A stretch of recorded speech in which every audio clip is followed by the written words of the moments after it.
Bespoke radio for the masses. Headline edition, July 8, 1947. The Army Air Forces has announced that a flying disc has been found and is now in the possession of the Army. If the game is rigged, change the game. Game changer. I occasionally think how quickly our differences worldwide would vanish if we were facing an alien threat from outside this world. This is Fade to Black with your host, Jimmy Church, on the Game Changer Radio Network and KGRA, the Global Radio Alliance. I need your help to get to the year 1985. You're listening to Fade to Black with Jimmy Church on the Game Changer Network. Well. Yeah. Fade to Black. Bespoke radio for the masses. Yeah, man, today's Wednesday, September 20th. 263 days into the new year, just 102 days left. We are live from a bunker somewhere in downtown Burbank, California, and I would like to welcome everybody listening all around the world, all across the United States, hither and thither, to and fro, back and forth, up and down, east and west, north and south, far and near.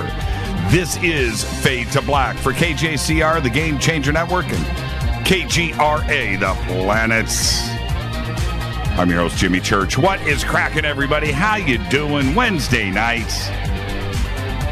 Looking at all of these fantastic dancing gifs. I'm just clicking hearts all the way down on Twitter. Just heart. Jimmy Page. That's what I'm talking about. Follow us on Twitter at JChurchRadio. Very simple. At JChurchRadio. Check out these gifts. Karen, that is a big bowl of wrong with organic milk. But that's going to get a retweet right there. That's pretty cool. That's pretty cool. I don't even know what that is. Is that real? Is that like battery powered? A twerking stuffed animal? Is that what? You guys are the best. Fade or nots. Unbelievable family that we have here. Tonight, very special guest, Sharron Rose. She's going to be with us. We're going to have an entire Egypt to India Divine Feminine history lesson tonight. And I love it when I say it. We're going to get our edumacation on. Yeah. You're going to get your diploma. Tonight, a history lesson. Classic Fade to Black. I just love it when that goes down. Tomorrow's another Fader Night with John Rappaport, by the way, and he's going to be here with us. No more fake newsroom live, and followed by open lines all night long. And then we roll over to Coast AM. Tonight, Sharron Rose is going to be here again in Egypt to India, ancient Egypt to India, divine feminine history lesson. And we're going to discuss a little bit of everything tonight with Sharron. Now, tomorrow night, John Rappaport's going to be here. Fade to Black, Fader Nights. He's going to be here with us. No more fake newsroom live, followed by open lines all night long. Friday night, I'll go over to Coast.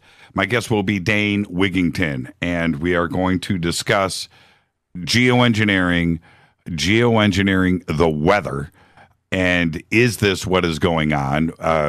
Incredible what Maria just did to Puerto Rico. Dominican Republic is next. Is the United States going to get touched? We don't know. But Puerto Rico is the United States. And then, of course, the devastating earthquake in Mexico, the second one in a week, on the anniversary of the great Mexico City earthquake, right? So that will be Friday night, followed by open lines. And then Saturday night over at Coast, which is September 23rd, supposed to be the end of the world, and it's supposed to kick off over in Jerusalem in the skies. And then it's supposed to happen, a seven-headed dragon.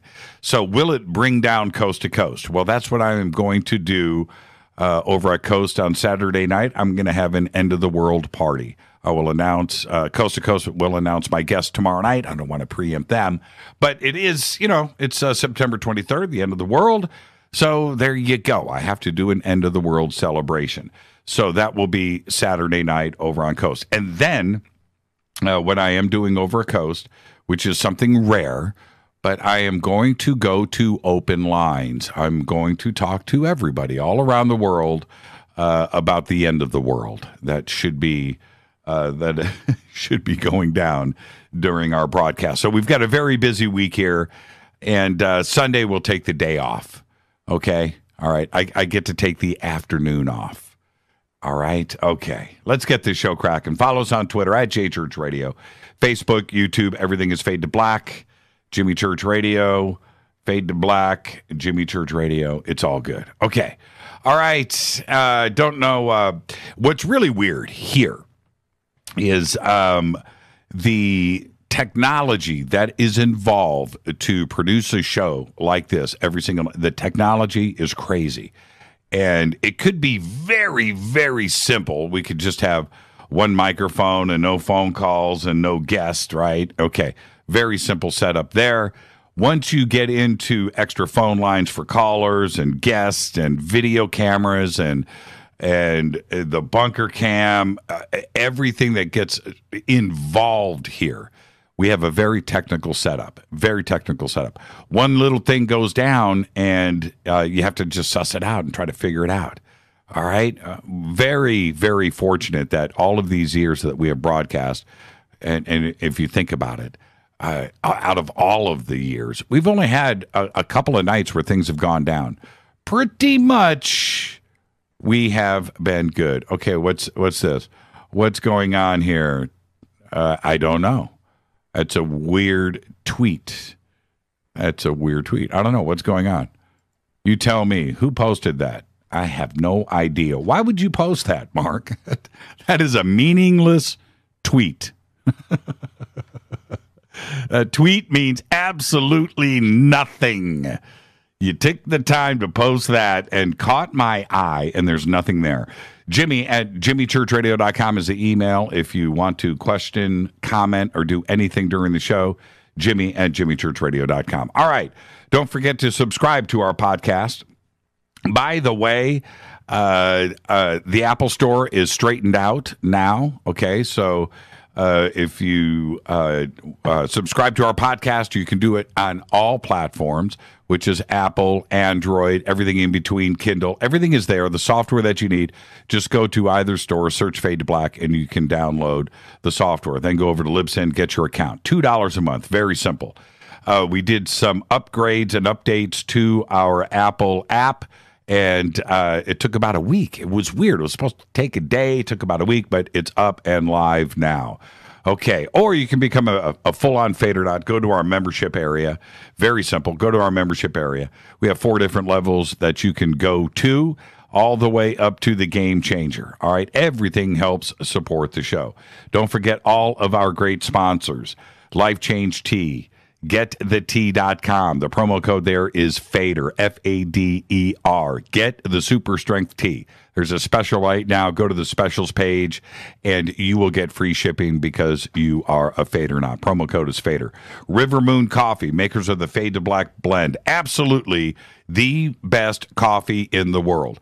If you have any questions about it, go over to Twitter, post in hashtag F2B, post in the sandbox and go, is this coffee really this good? Listen to the commercial. And if that doesn't drive you, just go, man, is it really? It is the best coffee in the world. Promo code F2B blend. There you go. Get you a discount. It is the best coffee in the world. We have emergency coffee over at the house. And emergency coffee, just in case, right? And about a month ago, we had to break it out. We ran out of Fade to Black blend. It just happened, right? And I was like, oh, no. Panic. And we went to our Old Faithful, and I hate to say it, Starbucks, French roast, Starbucks, broke it out, and I cannot believe I used to like that coffee. I can't believe it. I used to think that was the standard. It's garbage. Well, sorry, Starbucks. But Fade to Black blend is that good. River Moon Coffee. And also New Pharma, GNU Pharma. New Pharma. I'm going down our sponsors list. New Pharma. Okay, that promo code F2B is going to get 33% off of your order. 33% off. You get dealer cost on their products with the promo code F2B. Get the foundation. Start there. That's what I would do. Go to New Pharma, get the foundation. Input the promo code and look what that bottle cost you. A month's supply. You're going to freak out how inexpensive it is. Get on the program. Ancient Life Oil, CBDs. It's all the rage. I do CBDs every single day. All right? CBD. Start balancing out your system. Start fixing yourself. Right? CBD, Ancient Life Oil, right there. And I think you're going to get free shipping too. Sacred Skulls. Sacred Skull. Oh, I don't have my Sacred Skull in the bunker today. It's over at the house. Sacred Skulls. Artwork. Right? Artwork. Go to sacredskulls.com. Sacred Skulls. 15% off. All you have to do is mention Jimmy or Fade to Black. Studio Dome speakers. These sponsors have been with us for a long time, and they are here because of you. It's a family. Next month, we have a couple of more sponsors, new sponsors that are coming in. And why? It's because it's a family. And if I use the product, if it is something that I use and that I can get behind and I can stand behind, then they become a sponsor. We just don't take the money. We don't do it. That's not how we work here. All right? So please support yourself. Take care of yourself with one of our sponsors. Go visit them today. Let's get this show cracking. Happy birthday to today, the one and only Sophia Loren is 83. Sophia Loren. Author George R.R. Martin.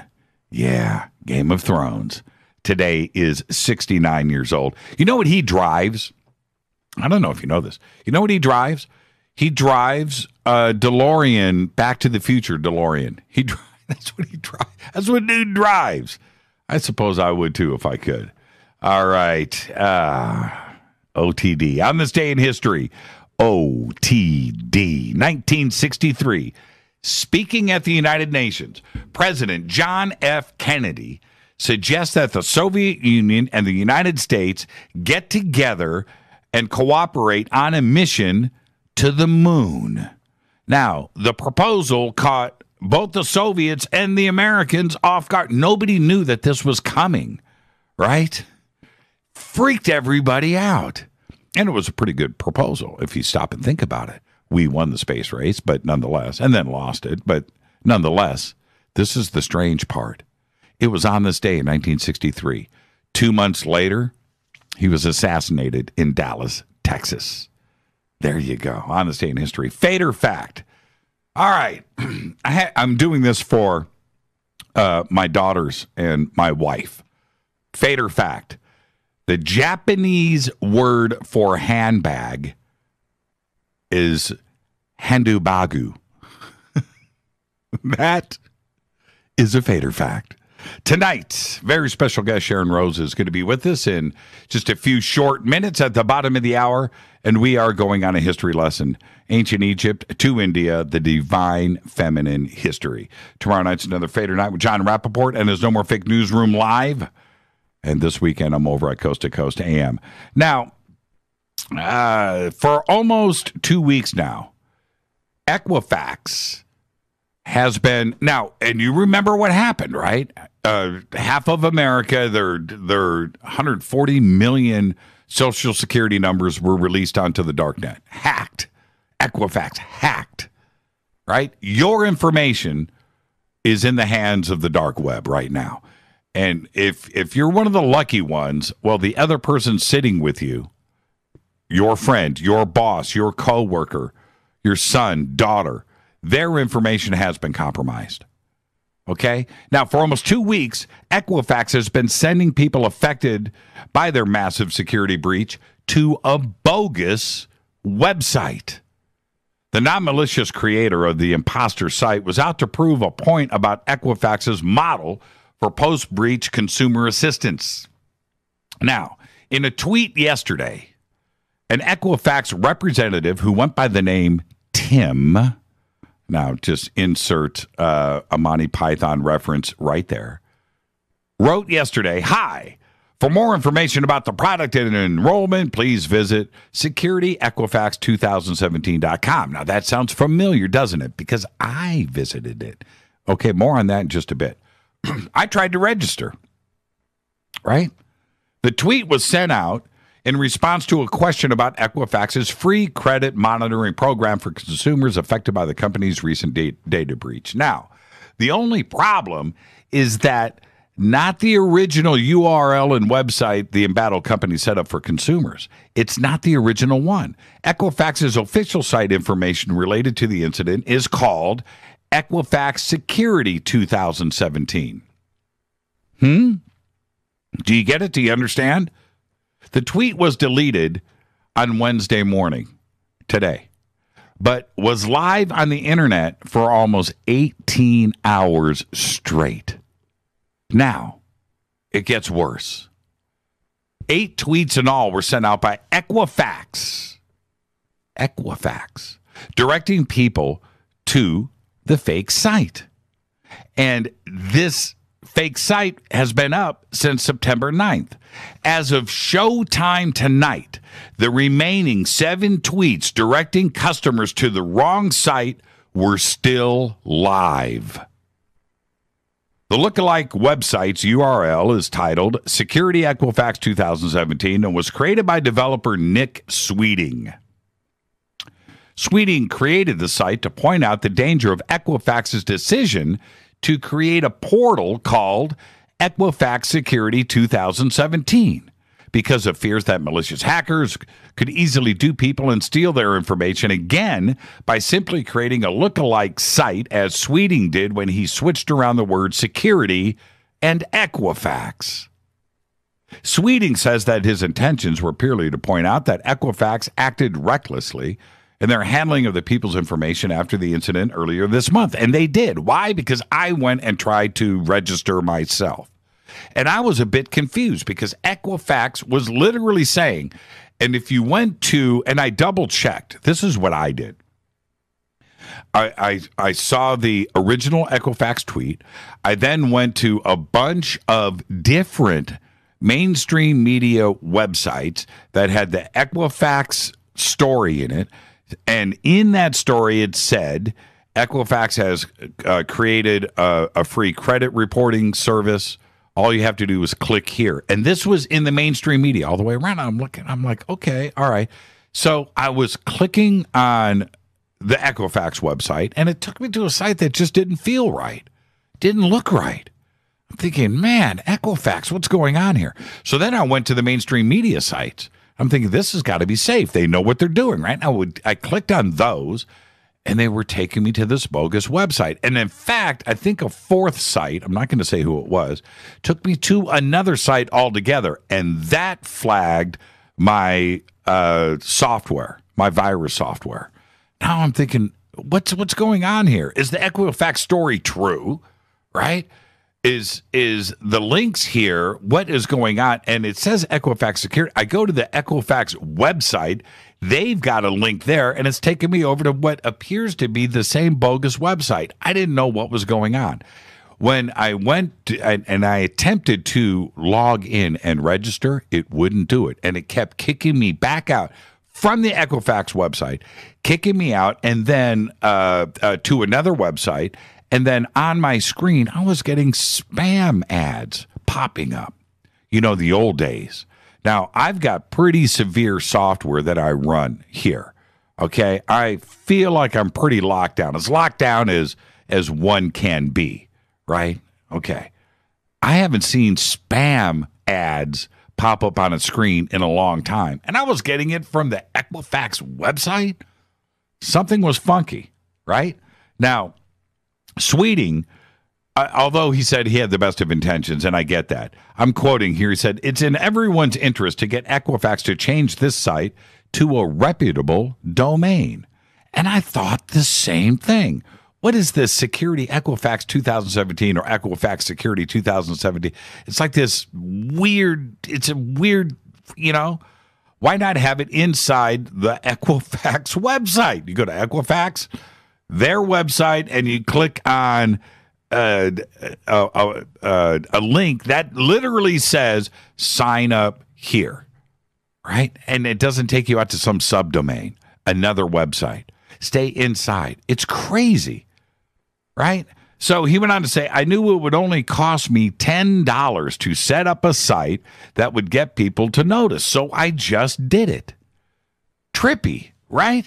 The developer commented on the real threats facing people who choose to continue visiting Equifax's website. It only took me 20 minutes to build my clone. I can guarantee that there are real malicious phishing versions already out there. Right after Equifax announced their epic data breach earlier this month, they started sending customers affected by the breach to EquifaxSecurity2017.com in order to offer those affected by the incident the chance to enroll in identity theft protection services and post updates on site on the entire incident itself. The massive breach, which exposed highly confidential information such as people's social security numbers, affected over 140 million customers in the United States. Consumers, 140 million. And I'm here to tell you, I could not register. Every site that I went, from Equifax, an Equifax tweet, an Equifax press release, any mainstream media website, everything that I did steered me in another direction. It was all bogus. It was all bogus. Somebody went in, and I'm telling you, that Equifax Security, it's called EquifaxSecurity2017.com, their website, I think that is compromised. I could not get through. It's absolutely bizarre. Now, on another note, I made a comment about this last night, and I want to follow up on this before I get Sharron in here. The entire fake news situation that we dealt with in 2016, and now, which forces us to, and I swear, if I see mainstream media on television, I know what I'm being told to is a lie. I just know. It's just all, but I need to go there. I need updates. I want to know what's going on with these hurricanes and Mexico City and some of this, these natural disasters that are going on in the world. You have to. And then when that is interplayed in between, and it doesn't matter what network you're on, then they go to, all of this bogus opinionated talking head stuff that is going on with the United Nations or Trump or Syria. It's just all bogus stuff. It's just all BS. And this thing popped up with CNN about Manafort's phones being tapped. Now, what is bizarre here is if you are one of the other news outlets, or if you're Trump, or if you are a supporter on that side, it doesn't matter. I'm not a supporter of either. What do you believe? Now you are forced into, because everybody was pointing fingers for so long about fake news here, fake news there, this is fake news. Now everybody is forced into saying this. And especially if you are a Trump supporter. You are forced into going, well, it's all BS from CNN. But this is true. And see, we told you this was going on all along. And it's got everybody's heads on a swivel. Now it's gone back and forth so many times. Now you don't know what to believe. And if you are forced into saying, well, everything was bogus, but this is real, if that is the position that you want to take, then you are damaged. Your opinion doesn't matter. It's tough, man. And it goes to show everything that I had talked about in all of 2016.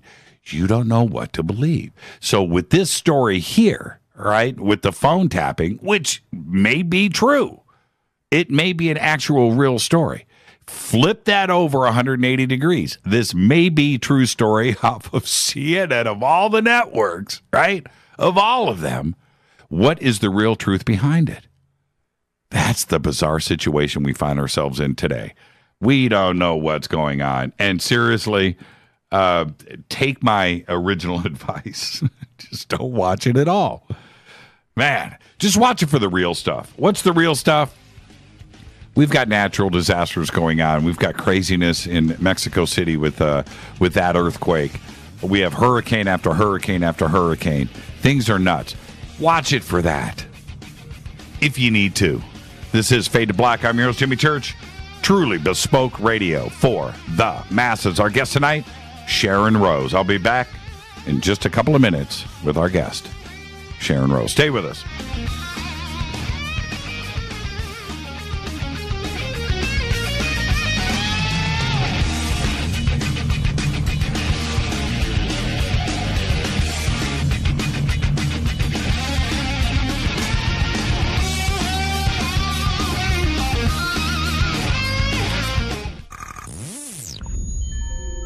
You're listening to Jimmy Church, Fade to Black.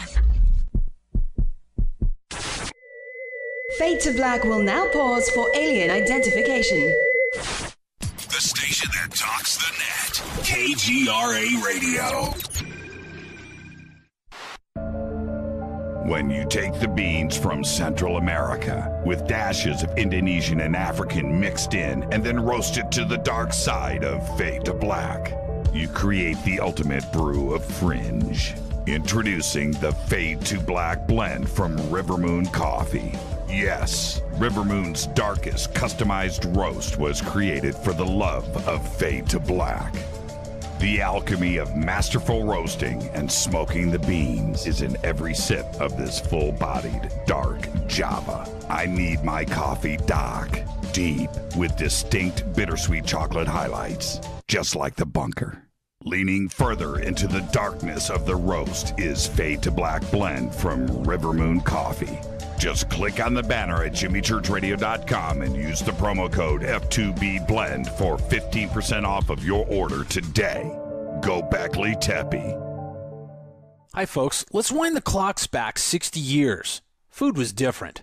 Food provided health and nutrition, and using supplements was minimal. Unfortunately, now we have chemicals, GMOs, herbicides, and pesticides that can be quite lethal in the name of our food supply and, of course, the ever-loving dollar. Supplementing our diets can be very important to stay healthy. Cleansing from daily intruders to the body might be critical. Live strong and take charge. Log on to getthetea.com. Our herbal tea is a great way to cleanse from intruders. Our supplements is a great way to maintain and improve your health. When your health is not up to par, go to getthetea.com. No GMOs, no fillers, and organic, and very helpful in keeping you at the top of your game. Life is too short to feel, you know what I mean. Stay in the game, at the top of your game with getthetea.com. That's getthetea.com. Again, getthetea.com. 9 out of 10 geneticists agree.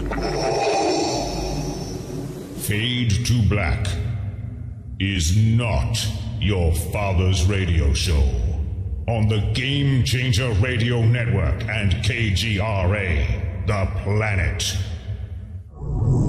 Win big with KGRA this summer. Tickets and hotel accommodations to the biggest conferences, autographed books and DVDs, chances to win all-inclusive conference cruises, and private dinners with your favorite KGRA hosts. Click the contest tab at KGRAradio.com for your chance to win big this summer. Your contact for the best alternative talk radio on the planet. KGRAradio.com.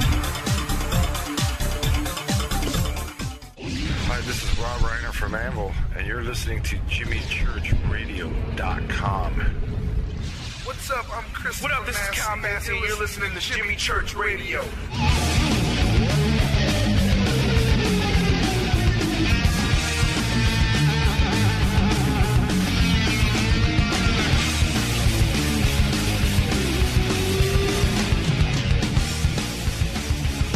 All right, welcome back, Fade to Black. I'm your host, Jimmy Church.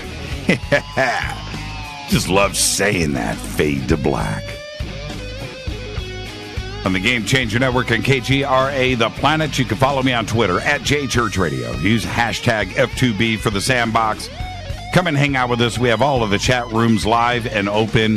If 140 characters doesn't work for you, it's all good. Come and hang out with us. Everything is interactive on this show. Tonight, our guest is Sharron Rose. She is a true Renaissance woman. Now, She received her diploma from the Peabody Conservatory of Music, a BA in theater from the University of Maryland, and an MA in education from George Washington University, then became a member of the New York City's vital dance, theater, performance, art scene, filmmaker, choreographer, composer, author, teacher, performer. She transits the worlds of art and commerce in a unique and compelling way. Now, in the realm of filmmaking, Sharron is also a producer of the visionary feature film The Last Avatar. Writer, director, host of the documentary films 2012, The Odyssey, and Timewave 2013. She is the executive producer of the documentary Infinity, The Ultimate Trip, and producer of the films in the Sacred Mysteries DVD collection. Since 2000, she has been president of the film distribution company Sacred Mysteries Distribution and VP of Sacred Mysteries Productions. She is the author of the award-winning book, The Path of the Priestess, a guidebook for awakening the divine feminine. Tonight, we're going to do all of that. We're going to go back in history. We're going to discuss the divine feminine from ancient Egypt to India, all the way through to today and current world events. This will be a true not to miss show this evening. Her website is sacredmysteries.com, and I would like to welcome for the first time to Fade to Black, Sharron Rose. Sharron, good evening. Good evening. It's such a pleasure to be with you. The honor and pleasure is all ours. But Sharron, tonight, because you're a first-time guest, you get the first-time guest disclaimer, which is this. It's just you and I sitting on my couch having a conversation as friends. And where the conversation starts, it starts. Where it ends, but we're going to end as friends. Are you ready to go? Certainly. Now, Sharron, certainly. The path that one takes throughout life, and I do want to start here because I look back, and we were talking about this before the show. Our parents influence us, our family influences how we grow up and where we grow up. Take us back there, because where you are today, you're in a unique position to spread knowledge throughout the world, but you got here somehow. How did you grow up? What were your parents like? Did they have an open mind, or did you do all of this on your own? Well, we could say part of it is karma. But I came into a upper middle class Jewish family in Baltimore. My mom had gone to college at 14. She had also been a tap dancer. So the minute... Let's see, at 9 months, I started walking, and the minute I started walking, she taught me to dance. She had a very powerful impact on me.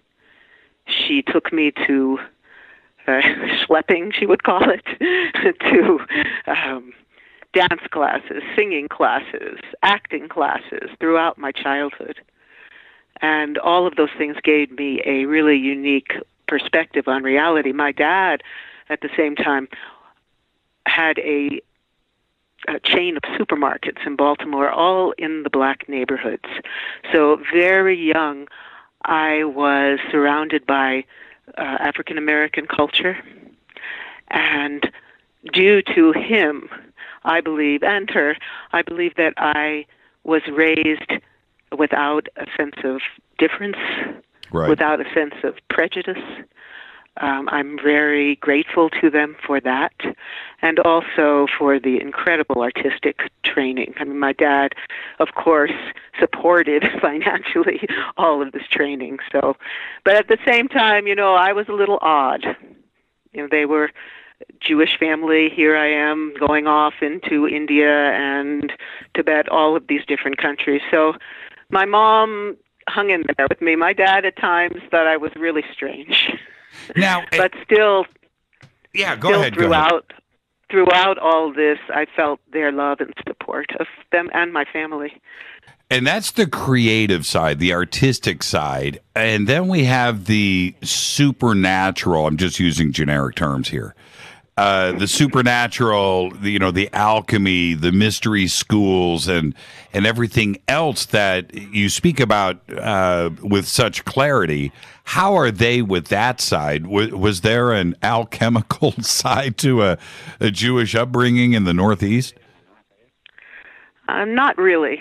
My mom always does her best to understand who I am, and she'll talk to me about these things, but they're very embedded in the Jewish tradition. She was happy when I discovered the Shekhinah, and she loves my scholarly work, and, they just deal with me.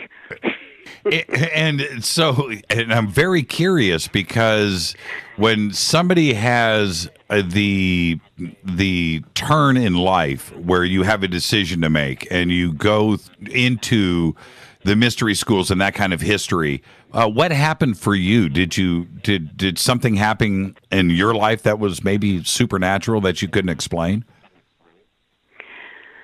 Oh, goodness. I was trained very young. I would say starting in acting school. We were trained we had exercises like go to the mall, sit there and look at everybody. Look at how they walk. Look at how they hold their bodies. Look at the expressions on their faces. And I think that was the beginning of my pursuit of the world of healing, the world of energy medicine. And actually, no, there is metaphysical. My grandmother, my dad's mother, Rose, she was very much into tarot, some metaphysics, things like that. So that was there. And there is a psychic line, I would say, through my dad's family. A lot of them had red hair. Red hair people are really known for their psychic abilities. So, but I would say that the real beginning happened in the, let's see, when was this? This was about 76. It was a time, as you recall, yes, you might recall, of psychedelics. So I took a bunch of mushrooms, and I had this, it felt like I was dying. Everything, the whole world started dissolving around me. And then the next thing I knew, I was a goddess, and I was sitting there. In front of me in the sky was Shiva, and I was doing Indian dance, which I was a modern dancer and a ballet dancer. I really didn't know anything about Indian dance, but it seemed that every gesture, every mudra, every posture I was doing was actually creating the reality around me. And that was the beginning of an extraordinary journey in my life that led me to India to be with my teacher, Sitara Devi, who was an early Bollywood star, a tantrika, queen of North Indian classical dance. And I got to live one-to-one. She gave away the rest of her students when I went to live with her. And I got what we refer to as a direct transmission of knowledge. That's a really good place to go to first, not only for you in life, but also for this show in conversation. And I'm going to say this, when you discover India and you start to understand the culture and how old it is and what it represents, my take is this: India is ignored. It's ignored. It's ignored in popular culture. It's ignored in the history books. And what I mean by that is it's easy to make the references to Egypt or to Greece or to Rome, and that's the simple road to go. India tends to be ignored. Was it brand new to you as well? And did you see that sense of wonderment because it's basically ignored in our history books over here? Well, I first encountered the teachings of India. When was that? When I went to New York, so that was 74. And that's when I encountered meditation and yoga. And so during that time, India was Indian music and meditation and yoga were just coming in to the West. So that was the beginning of it. But to be in India, and I'm very grateful I was supported by fellowships from the American government for all my work in India. So they did a wonderful thing. But living amidst this culture where I was just like a sponge, I was so excited, and also I was very blessed in that my teacher was part of this whole milieu of being friends with people like Ravi Shankar, Ali Akbar Khan, the very, very famous musician Zakir Hussain.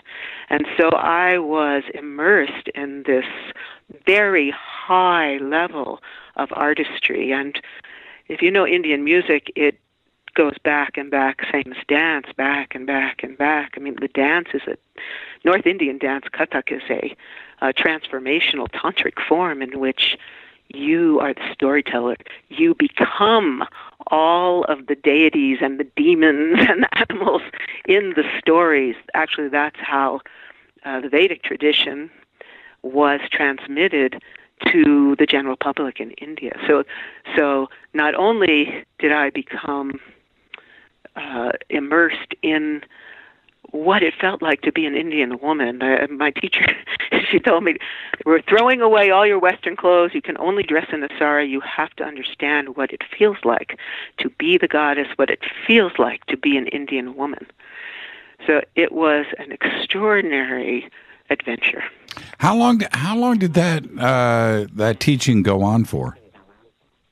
Well, I lived with her for 8 months. Then she came to visit me in the U.S. I went back, and then I had this senior Fulbright. So I was in India over 5 years, about half the time, learning this dance and the mythology and the music and the rhythm. You know, this is a unbroken lineage. It means that it's gone from teacher to student for thousands of years. Right. And it had been what they call ear whispered, where you're getting the direct transmission from the teacher. So you were, along with the dance and being transformed, that's pretty interesting. All of your Western clothes, those go in the trash or get put away, and you become an Indian woman. Did you feel that you made that transformation, and what was that like? Part of it, there is this incredible book, the Natya Shastra, which they call the Fifth Veda, which is a text on Indian dance music, etc., and another one called the Abhinaya Darpana. So those are about, there are 42 different expressions of the eyes and the emotion, each connected with a different emotional state. So that was one of the mechanisms through which I learned how to embody. It wasn't just your average Indian woman. I was learning to embody the goddess, the deities. And what's interesting is that, because I had come out of modern dance, the first dance that my teacher taught me was of the god Shiva, a male, because she said I danced and walked and acted like a man, that Western women were more masculine. And so it took a long time, over months. I was trained and went through a lot of inner work to soften, to find a level of grace. At the same time, to transform into like the goddess Durga, the wrathful, powerful one, or, the sensuous Lakshmi. It was a really amazing experience that transformed my life and gave me the basis from which I could look at all these different cultures, India, Tibet, Gnosticism, and Kabbalah, and actually now I'm doing a film on Qigong and Taoism. Now, did you understand the masculine and feminine before you went to India? Or actually the question is this, your understanding of it, did it turn out to be all wrong? It certainly was different. Right. Different. Well, first of all, I went to college in '66, so there was the Vietnam War going on and the feminist movement. And like many women, I was excited by it. It seemed like we were breaking free of what we felt were the bonds that held women. And from this perspective, after so many years, I see the benefits, but I also see the problems that came about through feminism. And that's what I'm referring to right there. I'm glad you got it. What was going on here, and you go there. Feminine over there through ancient culture is not the feminine that was being protested here in the United States, right or wrong, but it was two different things, wasn't it? It was very, very different. Although, the patriarchy, we're in the time, hopefully we're going to move out of it, but we're still in this patriarchal, war-based world. So even in India, I was fortunate. All my life I've been fortunate to be with artists, and artists, are different.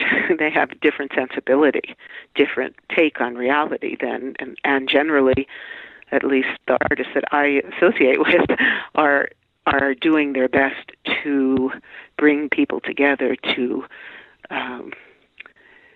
I would say that my work in general from the beginning, I remember everybody was out protesting then. Here's an example. They're all out protesting, and they're saying, and I'm like, I'm not going. They're like, why? I said, well, because I'm going to do everything to perfect my art so that I will be able to speak through it. And that's what I've been doing ever since. I remember, I'll trip you out. I was probably, I'm probably 7 or 8 years old, right?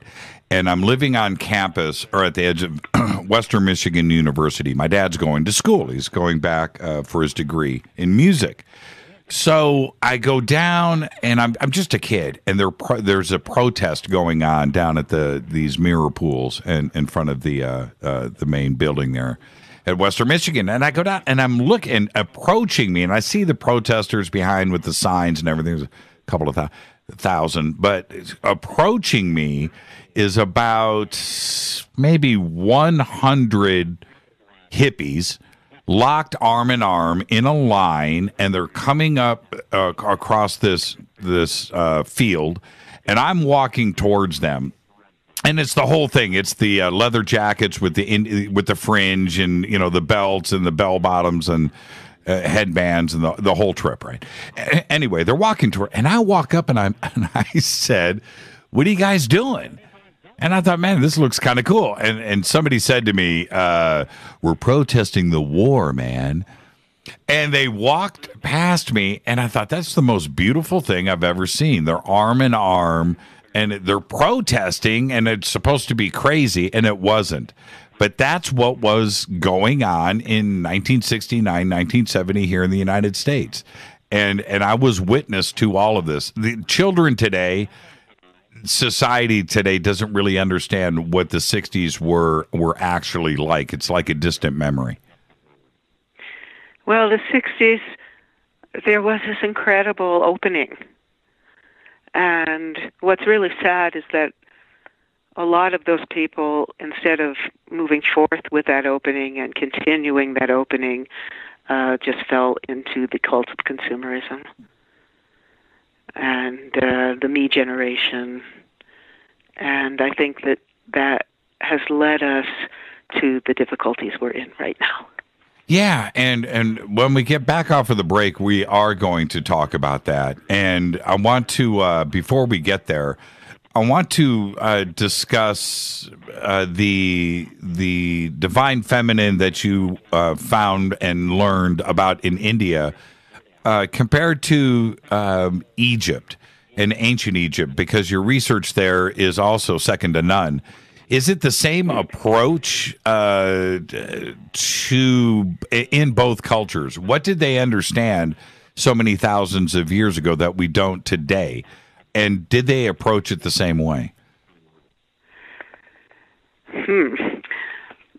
Well, to me, Egypt is very interesting because when I look back into it, what it feels like is that the Egyptians came from another, maybe from Sirius, from another star system or even another dimension, because it seems like if you look back to beginnings, it seems like they were newly embodied and they had a reverence for the physical body as though it was the temple of the spirit. How so? Well, if you look at the work of Schweller de Lubitz, he wrote The Temple of Man. The Temple of Man, which is the Temple of Luxor, was actually built in the shape of a human being, and all the different chambers where different initiations would take place were built upon the human body, were based upon the human body. You're talking about from the entrance of the temple all the way to the back. And if you looked at it from the air, yeah, exactly. Right.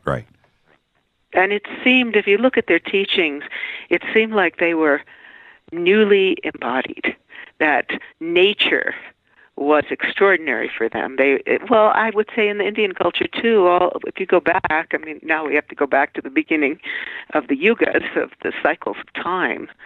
And in those cycles of time, we start freshly, we are light. We come from light, and we're newly formed on the earth. We're not even completely material yet.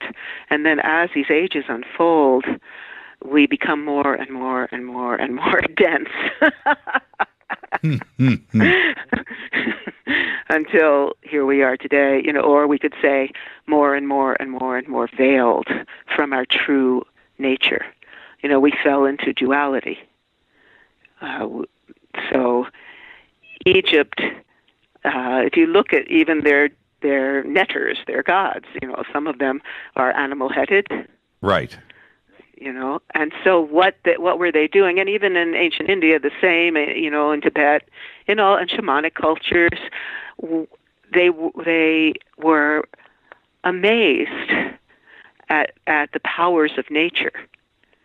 And I would say they worshipped the powers of nature and felt as human beings that they were part of the natural world, which is something that we have become so divorced from today. And Egypt went through a couple of phases too, as well. When you look at the way that they approached things in the Old Kingdom and the Middle Kingdom, the duality went away and then came back, and that lasted for a couple of 100 years. And the way that they approached the feminine and masculine came and went a couple of different times, all the way through. And when he went to the New Kingdom, it seemed like they were pretty solid with the feminine side of things, and they were okay with it. But they had to learn those lessons too. Did India go through those same phases? Yes. Well, if you look at the tantric tradition, which is the worship of the divine feminine completely. But I can't say it always went through the entire society. Wherever in any of these cultures, there were, I would say, the most secret, sacred groups that really still understood the ancient teachings and the power of the divine feminine. Because the divine feminine, if you really go deep, the divine feminine is light. Shakti. Shakti is the light of consciousness, the light of love, the light of truth, the light of integrity, the light of virtue. Shakti is like Shekhinah of the Hebrews, is the immanence, the divine immanence. And so the worship of the goddess, the goddess herself is just symbolic representation of one's own actual divine nature, whether male or female. Right. And we're going to take a break right here because when we come back, we're going to pick up right where we're leaving off. Well, you know what? Our guest tonight, Sharron Rose. I was going to actually start the next segment right now. Let's do we'll pick up where we left off right after this short break. Our guest tonight, Sharron Rose. We are doing a history lesson tonight. Absolutely. Ancient Egypt, India, all the way through today with the history of and the awakening of the divine feminine. We'll be right back.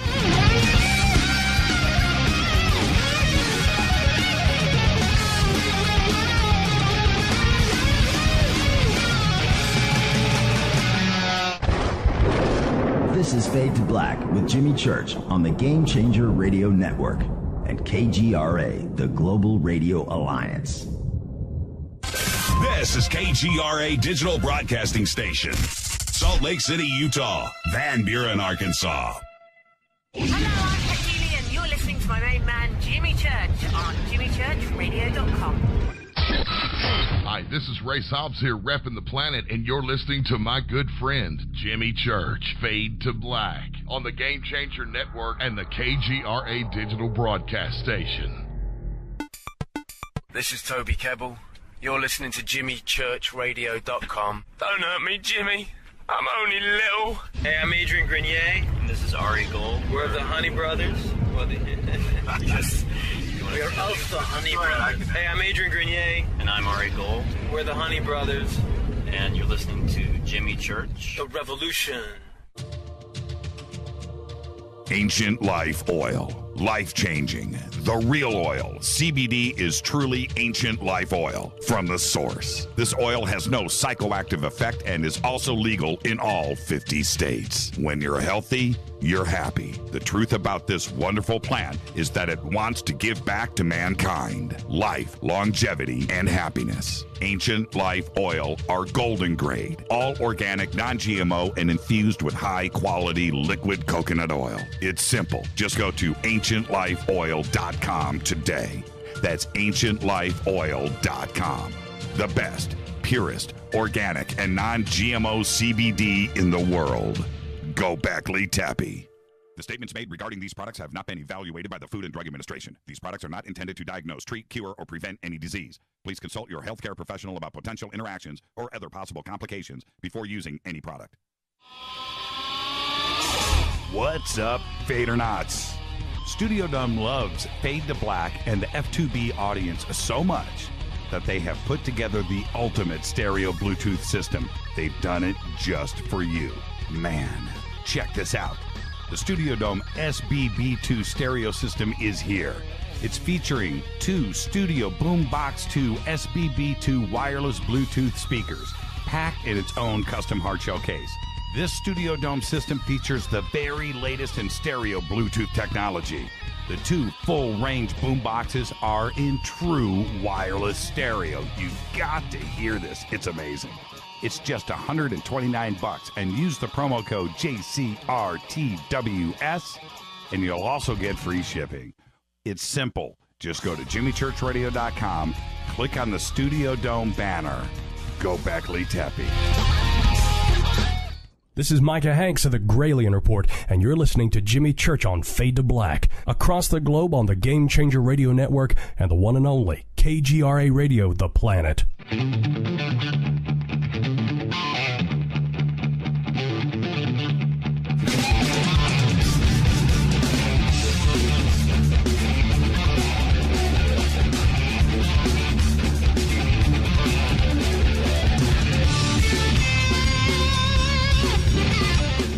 Welcome back, Fade to Black. I'm your host, Jimmy Church, on the Game Changer Network and KGRA, The Planet.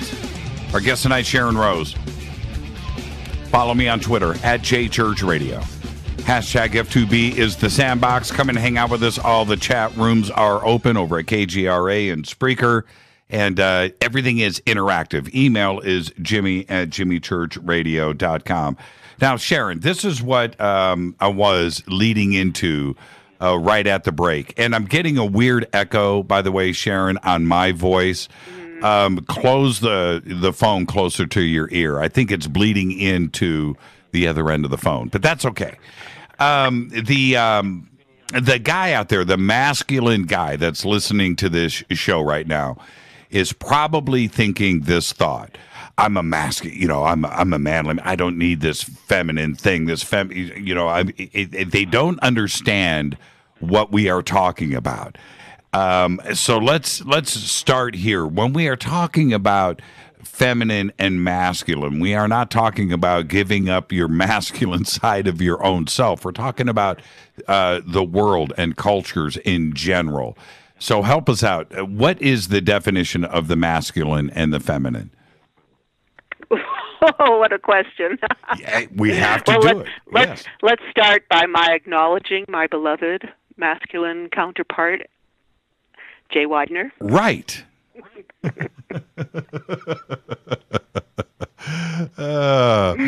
Oh man, look, we're embodied differently. We have different structure.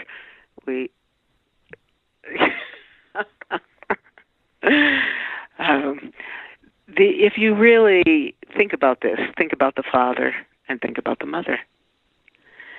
I feel like all those those lines are getting blurred these days, and it's beautiful that women that were taking on some of the aspects of the other, but at the same time, right now, I feel like there is a longing for the mother, a longing for that place of where you feel like you're just being held and cared for and seen and appreciated and loved. That has always been the traditional role of the woman. And and going back to what the ancients understood about that and balancing that in their cultures, we got away from that. What is it that the all of those ancient cultures understood about having that balance? You would go back. We could go back to the hunter-gatherers, where the men were out hunting and the women were gathering. The women were caring for the children. I mean, a woman's body is an incredible alchemical vessel. It's through her body that birth, that life comes forth. And that was appreciated. Women in the ancient traditions were the mediators. They were the initiators into the sexual mysteries. They were healers. They helped with the passages between, life and death and birth.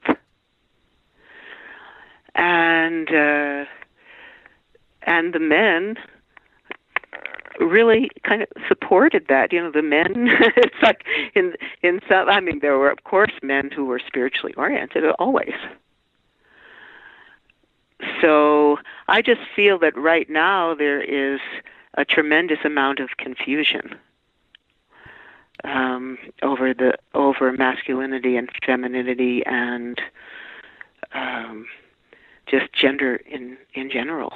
Over the last 40 years, when I say 40 years, this is my own experience and what I have seen, the way that I remember growing up versus today, we have gone completely haywire. And is it a breakdown of the family unit, the masculine and the feminine? And I don't want to talk about hardcore roles here, but what I mean is our last few generations have lost sight of that, and we came off the rails very, very, very quickly. And those morals and things are not taught anymore. Is that what is going on? That is definitely what's going on. If you look at the ancient teachings from many, many traditions, you see that they speak about this time as the time of the world turned upside down, where the lie becomes the truth. Fake news, honey. Right. And at the same time, it's a great alchemical transmutation where it's like all the darkness is coming up to be liberated. We hope. That's what they say in this time of great purification. But we are so caught. I mean, the real mechanism of the disturbances and the polarity and the divisiveness, of course, is the media.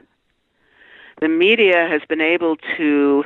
So let's go back. So when I was writing The Path of the Priestess, I used a phrase called the psychic, energetic, emotional landscape of society. And in the ancient traditions, it was the woman's role to keep that in balance. And right now it feels like that is so out of balance.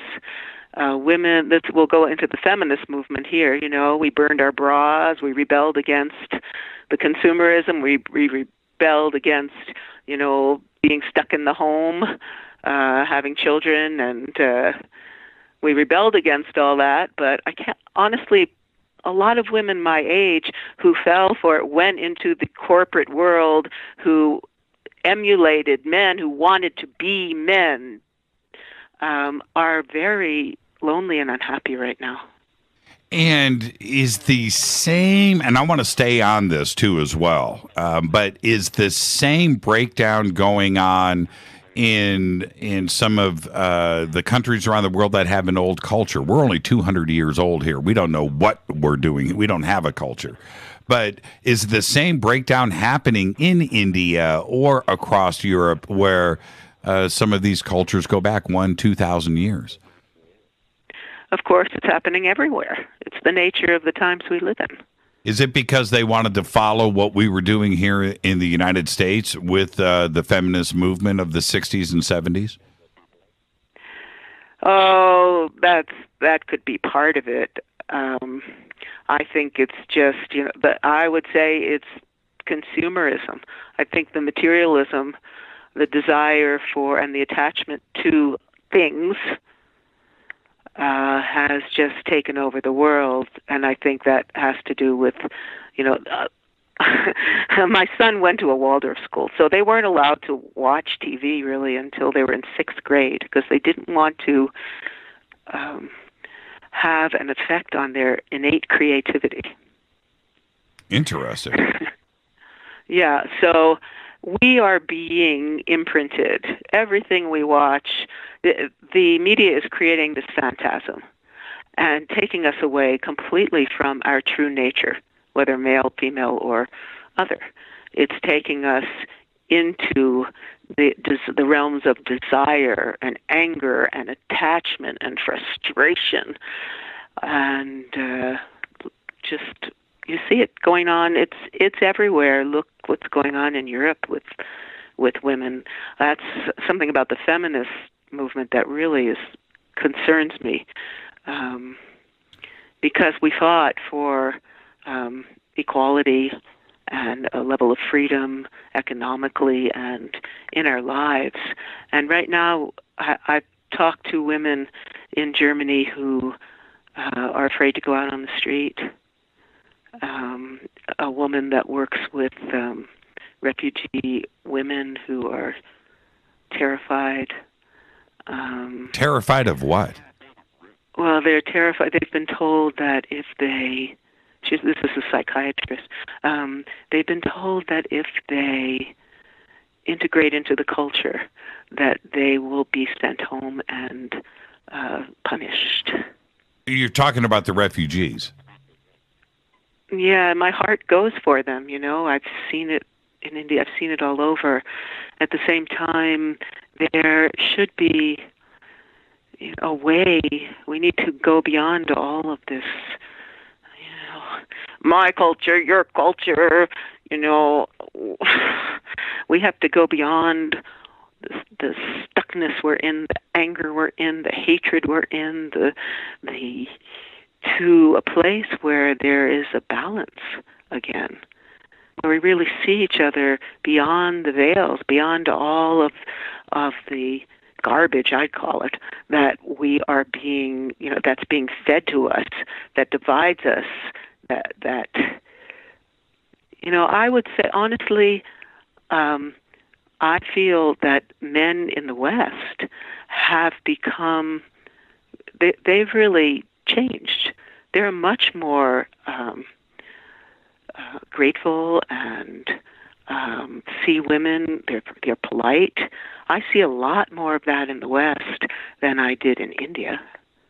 Or I worked a lot with Middle Eastern men when I was doing my Egyptian work.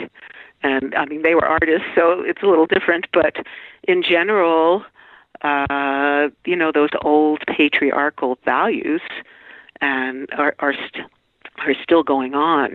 And it's like, well, what can we do? How do we solve this conundrum of, two very, very different cultures, coming together and just not being able to find common ground? And let me ask you this: when we talk about the feminine, and certainly with governments and the way that ancient Egypt and India and these leaders and goddesses and gods, that was one thing. Today, where we have somebody like Merkel, who is a woman running Germany. Is she representing the divine feminine, or Theresa May, or some of these other leaders around the world, or are they masculine? They're politicians, right? Are they masculine? They're politicians. Are they? They're very masculine. Do you ever see them wearing a dress? Right. Very rare. They feel like that's when I wrote my book. That was one of the points I was trying to make. It was like in the modern world, in this society. And now it's happening all over the place. It's like women began to emulate men and forgetting their inclusive, truly compassionate qualities. The nurturing side. Yeah, you're absolutely right. And when you look at nature, forget about humans. You look at nature, and you've got a couple of birds in a nest, right? Right, and the mom is making sure that those little babies are fed, and they're going to learn to fly, and they're going to go out and figure out the world because and dad is bringing the food into the net. You know what I mean? And building, and there's a basic thing that goes on there.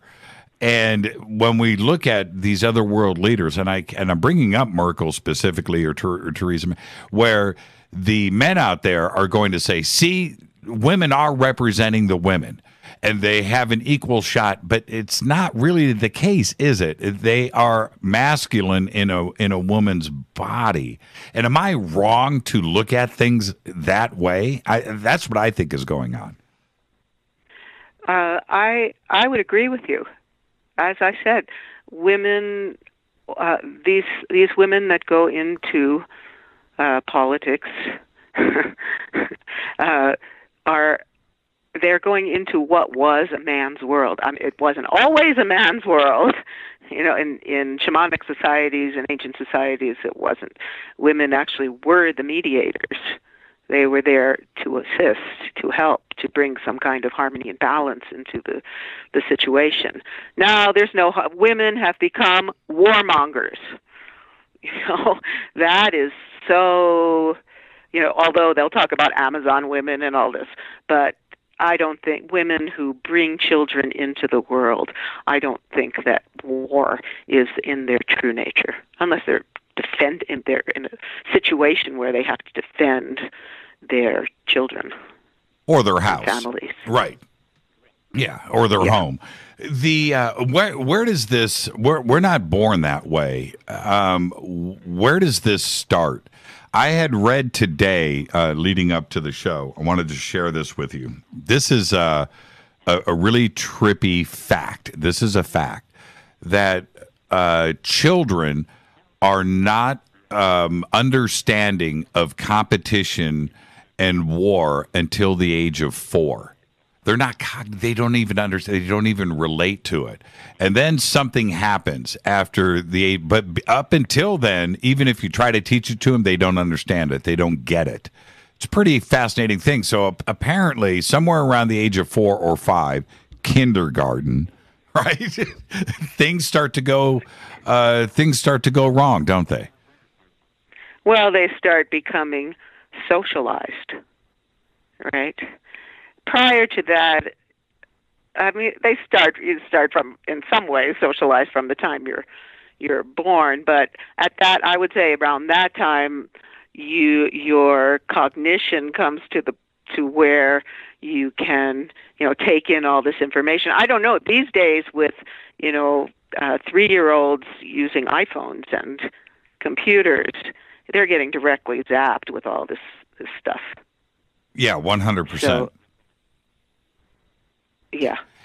And now let's talk a little bit about what's going on today. It seems to me that not only you brought up fake news, but it seems that we have gone completely off the rails on every aspect of society. Doesn't matter if it's reality television, if it's sports, if it's government, if it's war, jobs, the weather, news. Everything now is confusing and off of the rails, like out of control, completely out of control. And I don't know how to get the cars back on the road. What is going on with the world? And this isn't a general statement. It's like everything has come unraveled and unglued. I think this is partly the result of, the military-industrial complex and the cult of consumerism, the attachment. We can go from a very spiritual perspective, where we could say we're caught up in, from the Tibetan tradition, what would call the three poisons: anger, attachment, and ignorance. And ignorance does not mean, you're stupid. Ignorance means that you're so caught in the phantasm around you. You're so caught in the fear that's being projected out in the world right now, the media, that you can't connect with your essential light, your soul, that goes way beyond. We can start there. We can talk about the fact that most people, many people, and this is the work I'm doing now to bring these teachings forth, many people think that we're just this material physical body. There's no energy body, there's no emotional body, there's no mental body. They have nothing to do with it. And it's just this life, this only life, and you have to get everything you can, accumulate as much as possible. And, a successful life is to be extraordinary, be a billionaire like Bill Gates, and then to learn, become transhuman and, part robot and find a way to live forever, downloading your your consciousness into a computer. And consumerism, that model, that engine, which started a couple of hundred years ago, certainly since 1900 in the Industrial Revolution and the way that, electricity and everything else that has happened since then, the model of consumerism, to build more, you make more money, to buy more, to borrow more, to spend more, that model is what they wanted. It's what they and today that model is proving to the only answer to it is to explode and implode onto itself. It can't continue. But that's the model that they wanted. And today the unraveling of society is proving that maybe we've got this just a little bit wrong. Now, the vast majority, Sharron, and I'm talking about 99% of the United States, would not even want to listen to you and I. They won't. They are so ingrained. It's just like North Korea. You've been taught everything since birth, right? That's all you understand. And they would choose not to listen to us to continue on the treadmill. And that's the problem. How do we fix that? Well, I would ask those people, are you happy? Do you enjoy your life? Most of these, so let's go here. This election really has divided the country. I follow the, Buddhist and Taoist paths of balance. So if you look at the yin-yang symbol, follow the center path. That's not the black or the white, but what's in between.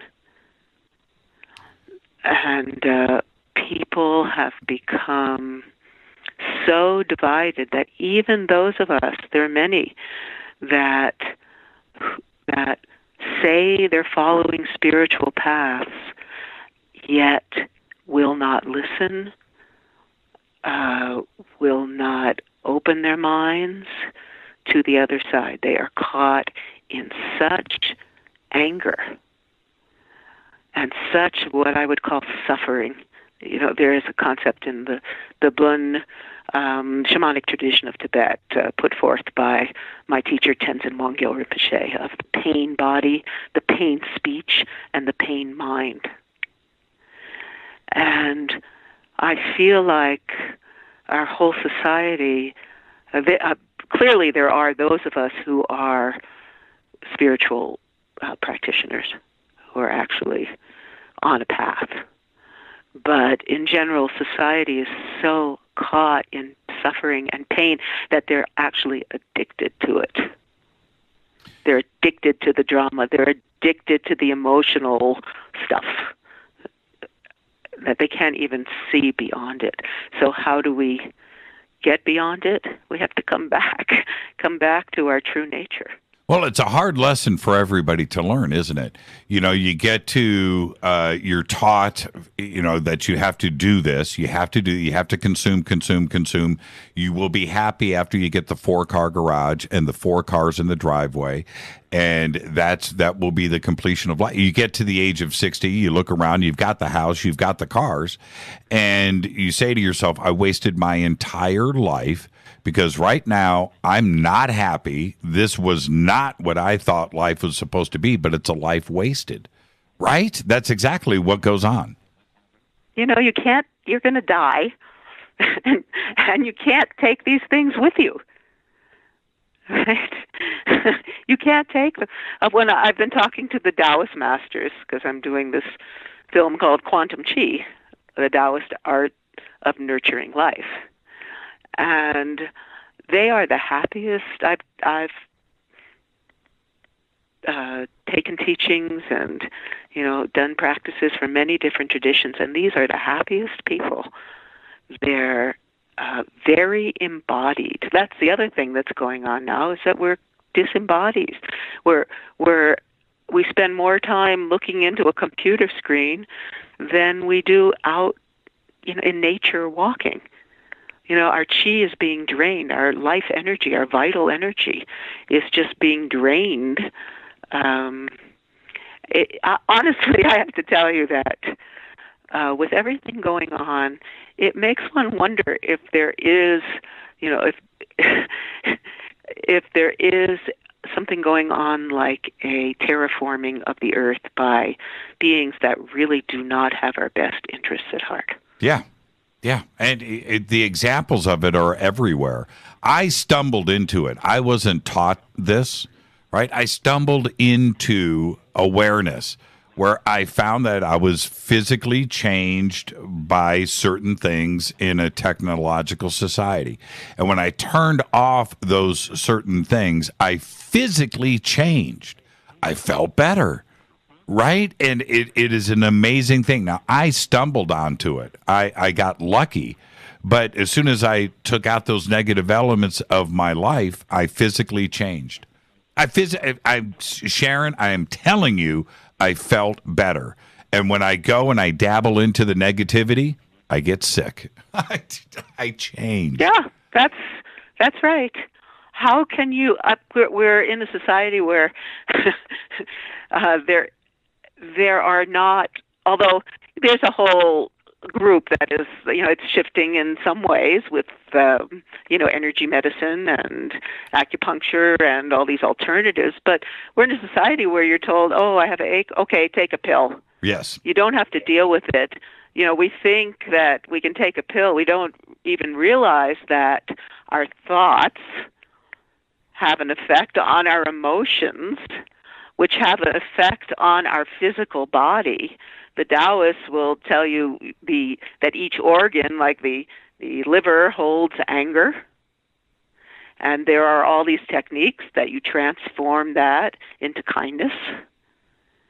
There's such incredible knowledge that is there for humanity. You only have to lift the veil and start looking, start feeling, and get into your body. You have to do just that. Let's talk more about that after the break. But it's a transformation that I did, and I found it by accident. I backed my car over it, right? I literally didn't see it. And I am different today. We'll talk more about it after the break. Our guest tonight, Sharron Rose. This is Fade to Black. Stay with us. Hi, everybody. This is Rob Halford, the Metal Guard on JimmyChurchRadio.com. This is KGRA Digital Broadcasting Station. Salt Lake City, Utah. Van Buren, Arkansas. Okay, nurse, let's get this man to the ER stat. Right away, doctor. We see this every day. Heart attack or angina pain due to blocked and clogged arteries. Chelation can remove obstructions or blockages from arteries and help avoid painful and expensive surgery. Now there's Angioprim. It's a liquid oral chelation product that you take with juice. You start to feel the results fast. Angioprim increases blood flow all over the body, and that means more energy and strength to take on the day with less aches and pains. 60 years of research has gone into chelation, and Angioprim is the result. A safe and easy way to unblock your veins and arteries from buildup that slow circulation. Paging Dr. Jones. Please report to the emergency room right away. Log on now for a special radio offer from Angioprim. That's angioprim.com/radio. ANGIOPRIM. Angioprim.com/radio or call 877-882-7221. That's 877-882-7221.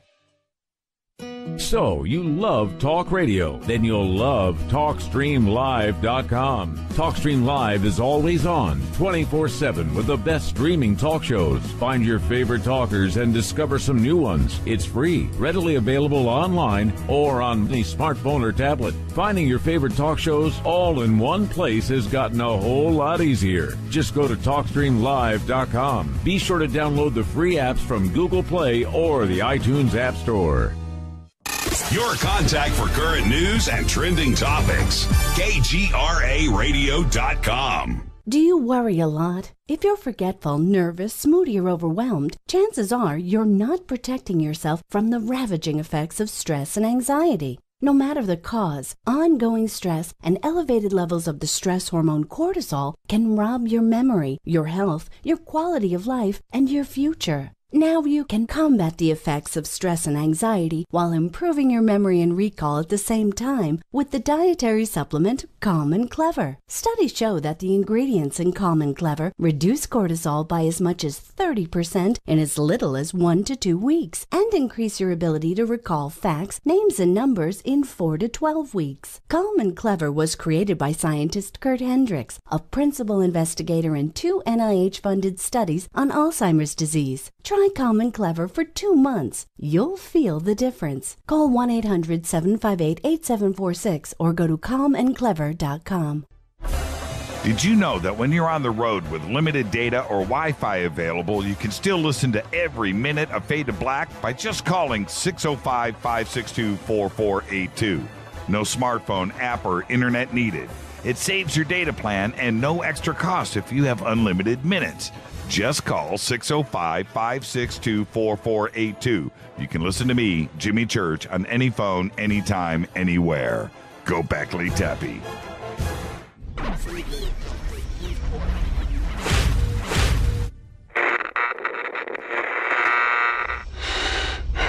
You want to know a secret? I love ponies. I really love ponies. I'm serious. I couldn't stay sane without ponies to brush. Why Fade to Black? Because you never got that pony, damn it. This is Fade to Black with Jimmy Church on the Game Changer Radio Network and KGRA, the Global Radio Alliance.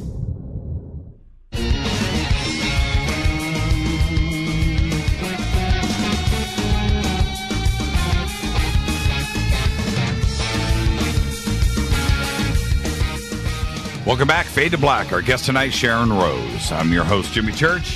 Follow me on Twitter at JChurchRadio. Email is jimmy@jimmychurchradio.com. And now, check this out. Sharron, what's your Twitter? I don't have a Twitter. Okay. Facebook. That's a great answer right there. Now check this out. Internal alchemy. Let me tell you how I found myself, and you're gonna laugh, and then we're gonna take your view of this, because somebody just tweeted. Kim said, she said she wants to hear about Jimmy's transformation. Well, this is, like I said, I did it by accident, but this is what I do today. I found out that negativity in my life is I eliminate it. If I have somebody around me, Sharron, that even breathes negativity, done. No phone calls, no email. I eliminate it, and I am clean. I am pure. Any negative email, any negative reference, any negative conversation in person, face to face. If you hint on that, you are done. You're a canceled check, right? And I did it by accident, and I found that getting negativity out of my life in any element is, and of course finding your bliss and everything else that certainly helps. But this internal alchemy, I found out by myself. It was a crazy transformation. And because of that, when people speak of it, like yourself, I get it. I listen and I understand it and I practice it. Isn't that interesting? I found out all on my own, and now I listen. I found out the hard way. So how did you clear yourself from, I mean, we are being conditioned to feel negativity, to express negativity. So how did you clear yourself of that? Right. And I practice it too as well, in that I'm not negative at all. I don't respond to it. I don't engage in it. I don't discuss it. But this is, let me tell you, the part of the clearing. About 5 years ago, Rita and I left, right, for 5 days. We had business to do. And while we were gone, those 5 days, I didn't do mainstream news. I didn't do the internet. I didn't look at my cell phone. We were in a situation where we didn't have a television set in our hotel room, believe it or not, right? So totally disengaged. And over those 4 or 5 days, the happiness level went up every single day. For sure. Exponentially. We got back to civilization and turned on TVs and internet and geared up for the show and reading the news and everything. And that happiness level went right back down. And I was like, wait a minute here. Look what happened. It is literally programmed into us our entire life. Everything around you, the car radio, the news, the interactions with people, was all negative. It was amazing. I could look around and hear what people are saying, and I'm talking about face-to-face interactions. It was all negative. It was a crazy awakening. It was an awareness, and that's where the cleansing started. And it's a painful process to go through. But once you recognize it and you see that that's what's making you sick, that's what's making you fight with your children or your wife or your parents or your coworkers, and they are doing the same thing back to you. Once you recognize it, then you can stop doing it. It's an amazing thing. It was amazing. Yes. It truly is. It truly is. In many of the traditions, the way that this is shifted is that you're actually introduced by the teacher to what's called the nature of your mind, the clear, pure. It's like a mirror, and once you're given that initiation, that becomes like a beacon of light within you. From that you hold onto, that clarity, that stillness within, and then that becomes more and more and more a part of your life, where the outside distractions are not important. The inner you turn. There's a text that I was told about called the Cantong Chi, and it says, "Turn the light of consciousness around." So instead of focusing on all that outer, you're focusing on the inner, of distilling the inner, of holding to your inner light, that goodness, that love that exists within the heart of every human being. And that becomes, the beacon by which you live and by which you look at everything else. You begin to really see. I live in nature. I live way up in the mountains. I live where all the electric and all that is buried underground, where the Wi-Fi is very little. And it is a different reality. And when I come out of that, what I see around me is so much suffering. And it's needless. It's needless. It doesn't have to be. We have been given this precious human birth. And we don't have to, the Buddha would, all life is suffering, but there is something beyond the suffering. But we have to have the courage to turn off the TV. We have to have the courage, or at least turn off, there are positive shows. Why is it? Here's a question. Why are there so many? If you look at some of these, like Netflix and stuff, it's like so much obsession with horror movies and war movies and torture movies. And, where is all the beauty? Where is it? Why aren't we experiencing that? Why aren't they bringing that forth? And it's there. You can find it if you go and search it, but it's certainly not what the consumers want, and we are a money-driven society. And this is what's crazy, Sharron. That there are boardrooms right now in Hollywood where there are 10, 20 vice presidents of production sitting around a table going, okay, what are you guys doing? And it's another horror film. It's another, it's this. It's how many movies about some crazy psychotic guy has a prison with 8 people in it. They have to kill each other to get out, and one survives.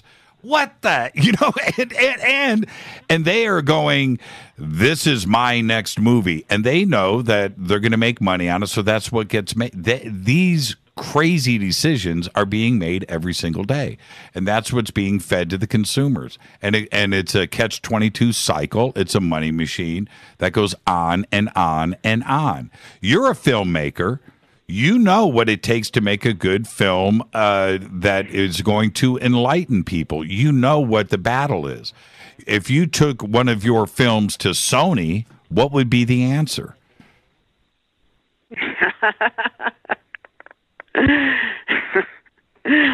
Exactly. Oh, they think I'm a wacko. Exactly. It's really difficult. You can heal yourself? Right. What? You don't need Western medicine? There are mechanisms by which, you can actually transmute disease in your body? What? But that won't make us any money. Self-healing? How are we going to make money off of self-healing? And let's start with self-healing. I always ask this from a guest, and I ask for definitions for the audience. When we're talking about self-healing, what is your definition? So it's using, remember, I'm very immersed right now in Qigong, which is Chinese Taoist healing tradition, right? That empowers the individual. So self-healing is the ability to heal yourself.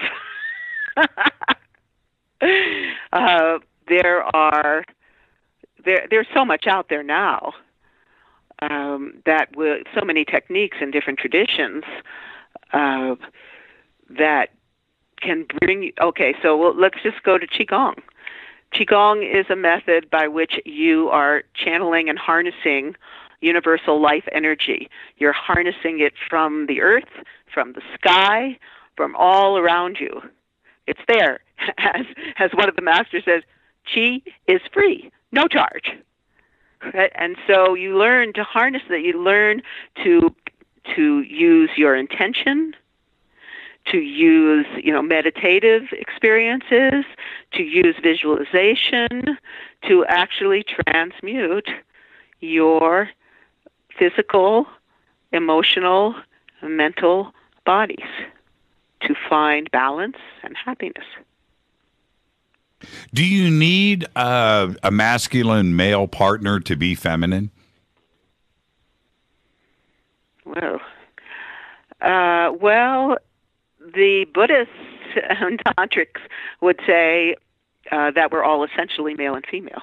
So that exists within us, but we're in a dual world. For my own experience, I love men. I love men, and I'm very female, just the way I am. And I'm sure that there are women out there listening right now that maybe don't have maybe they even live alone, right? And they are feminine and represent correctly, but they would say, well, you know what? I get it, but I'm cool with my lifestyle too. There's nothing wrong with that, right? Oh no, we've had, so many of us have had so much trauma, and that trauma has effects on, who we are, especially as children, on who we become. Right. And yeah. I get it. I totally get that. And there was something else I wanted to touch upon when we were talking about, and I said it myself, which is, the 4 cars and the 4-car garage and the goals in life that we are taught.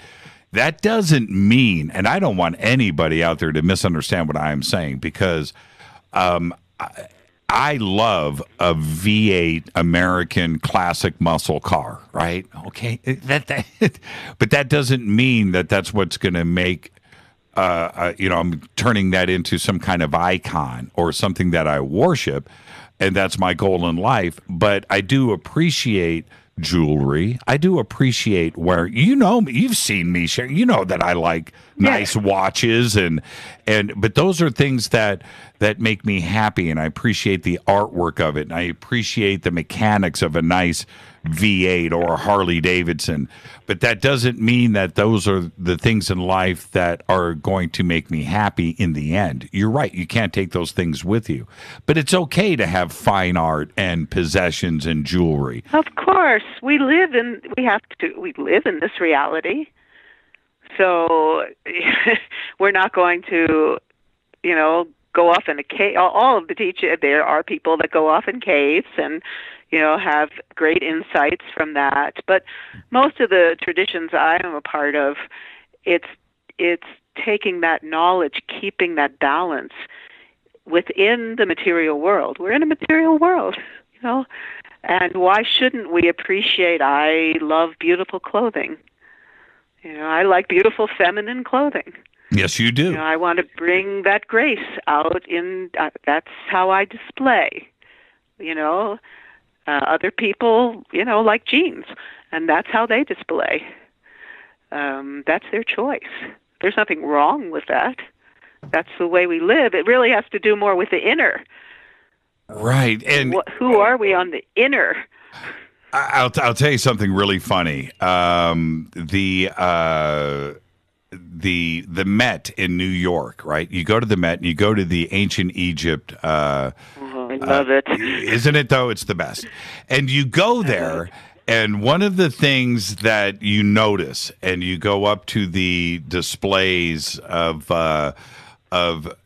jewelry, and there's one display there that they have of it's 3 queens and their funerary garb, I guess is the best way to put it.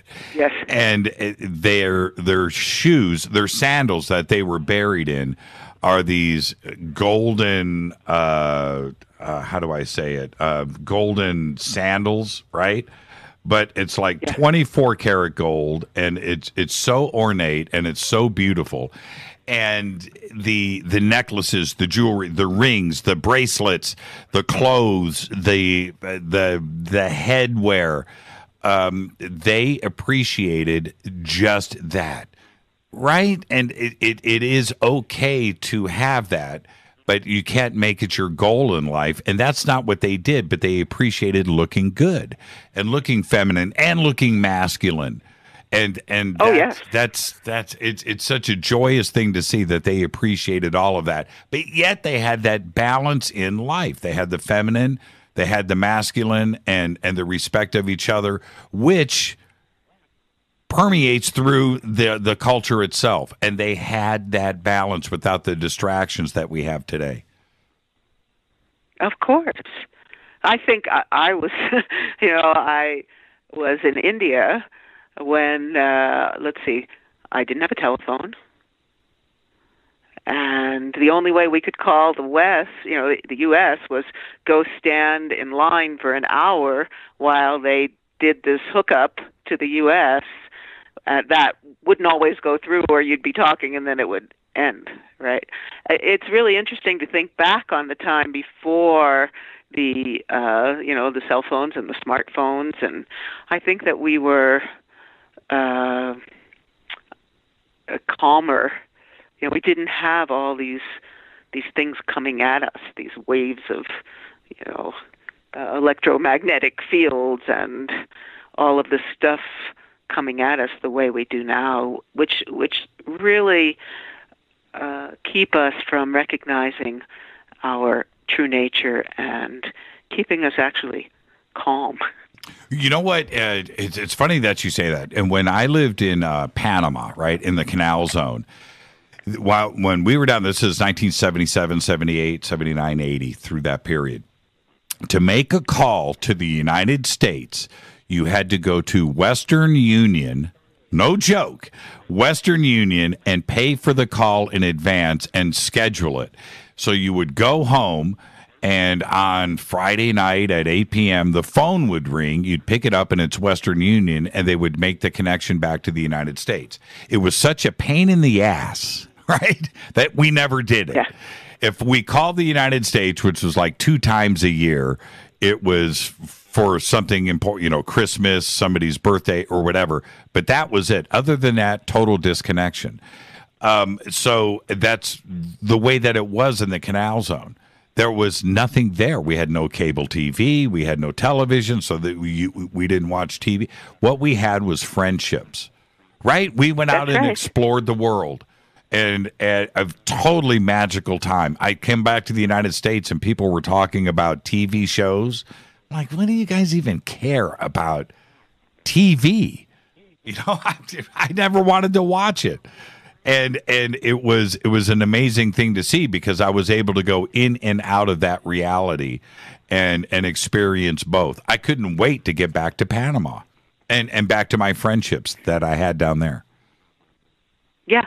Yeah, well, now, kids sit at the dinner table texting their friends. They're not even in a relationship with the family. No, not in my house, they don't. I can tell you that right now. Not in my house. Well, and is that part of, let's go back to this. When we look at ancient Egypt, let's talk about ancient Egypt, where obviously no television, right? That's a given. Right? So no book. I mean, the writing, most people couldn't even, if there was writing, I mean, there were hieroglyphs, which are really interesting, because you know that each hieroglyph, when you would touch, from what I've been told, you'd touch the hieroglyph and you would actually hear a sound. Interesting. I've not heard that. I thought I was an Egyptologist. I have never heard that. Really? No, I know. Yeah. And you and I have had some... And then every glyph has many meanings. The glyphs are symbols. Right. Right. So those symbols are created to connect you with a metaphysical reality. Continue. Right. A symbol has just so many meanings. For example, there is, I've been reconstructing the music, dance, and ritual from the goddess temples of Egypt, right? Yes. And so there is a glyph. It's the sound is sa, right? So sa on one level means protection, right? Right. But then on another level, it means like the sap of light, almost kind of like the Kundalini. And so to me, that says, what is the best protection? That inner light, that inner force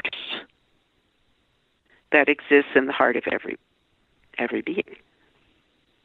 That's the best. To be connected to that, to your true nature, is the best protection you could possibly have. It makes you wonder, too, how they communicated, and I'm talking about just conversation. They must have understood, just picture this, in 2500 BC, without anything else, all you had was people and relationships and understanding. And the conversation and the way that they communicated and understood each other was at a completely another level. And I'm talking about a real supernatural thing that was going on. And it just slowly faded away. We have amnesia. We have amnesia today. We have no idea the way that they understood each other and understood themselves inside. It's completely gone. Do you think we'll ever get that back? And how would we do it? Would we have to just lose electricity? How do we, you know what I mean? We can make the choice at any moment. We have to realize that there's something more than this. Maybe when the suffering gets so bad, we can also say that this is part of our karma. That conditions come together when we get to a point where it's time to go in. It's time to awaken to our true self. Right. But I want to talk a little more about the symbols. Yeah, let's. We'll do that right after the break. We're going to hit a break here in just a second, and when we come back, I want to talk about the music too as well, because it's absolutely amazing. And can you? We talked about this briefly last month, you and I. Is it possible to learn to read hieroglyphics? Of course. How? I have tried. I told you this last month. I have been trying to learn to read hieroglyphics, and I can't find a resource to do that. How are you doing with reading of hieroglyphics? Well, I've been very fortunate. I met a man who's a scribe who actually reads and writes hieroglyphics from the text. His name is John Nichols. And so we started working together in about 98. Right. Where he gave me the glyphs and the meaning and how to speak them. See, I have a bunch of, and we're going to talk about that, and the music too as well. I have sculpture here, and I have some of it. I'm going to show it in on the video cameras here in just a second. I don't know what it means. I have it, but I just don't know what it means. We'll talk more about this after the break. Our guest tonight, Sharron Rose. That's right, ancient Egypt to India, the divine feminine. I'm your host, Jimmy Church. This is Fade to Black. We'll be right back.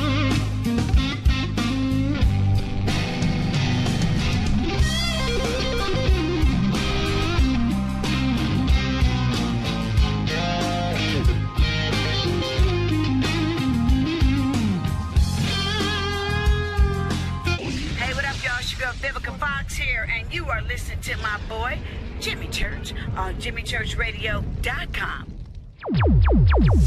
Despite popular opinion, Reading a book will not make you smarter. But listening to Jimmy Church will. So you went to dinner last night, you had your favorite pasta. Ugh. Or maybe you had a heavy, spicy meal and it left you. Ugh. GetTheT.com. Maybe you mowed down a huge steak and your plumbing is all plugged. Ugh. GetTheT.com. Our super strength tea will take care of your occasional. Ugh. It's all organic and non-GMO. Get rid of ugh. We have so many great supplements, but our super tea is number one. GetTheT.com. That's GetTheT.com.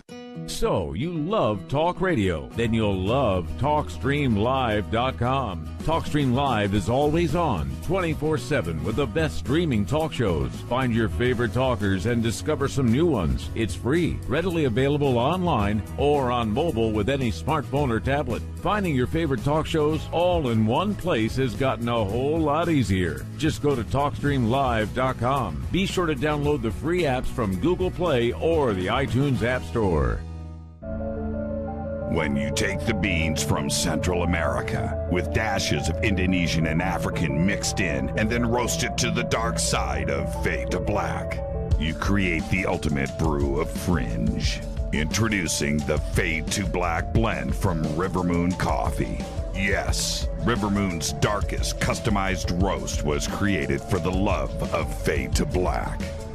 The alchemy of masterful roasting and smoking the beans is in every sip of this full-bodied, dark Java. I need my coffee dark, deep, with distinct bittersweet chocolate highlights, just like the bunker.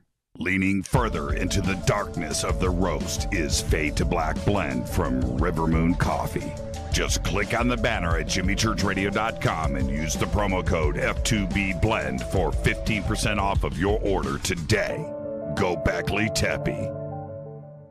I'm Matt Ray with America's First News. We all know if you're planning a trip, you should shop and compare, right? But why endlessly search the web when you don't have to? Flight Services helps you find the lowest possible airfare. Talk directly to a travel pro right now for the best deals available. Their travel pros have additional discounts not found on websites, and Flight Services provides 24-hour customer service. Call toll-free 844-845-9944. That's 844-845-9944. What's up, Fadernauts? Studio Dome loves Fade to Black and the F2B audience so much that they have put together the ultimate stereo Bluetooth system. They've done it just for you. Man, check this out. The Studio Dome SBB2 stereo system is here. It's featuring two Studio Boombox 2 SBB2 wireless Bluetooth speakers, packed in its own custom hardshell case. This Studio Dome system features the very latest in stereo Bluetooth technology. The two full-range boomboxes are in true wireless stereo. You've got to hear this. It's amazing. It's just $129 and use the promo code JCRTWS and you'll also get free shipping. It's simple. Just go to jimmychurchradio.com, click on the Studio Dome banner. Go Beckley Tepe.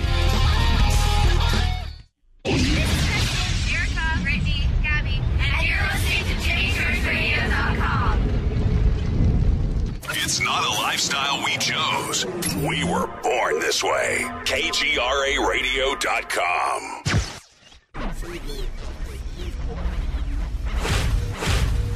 This is KJCR at JimmyChurchRadio.com.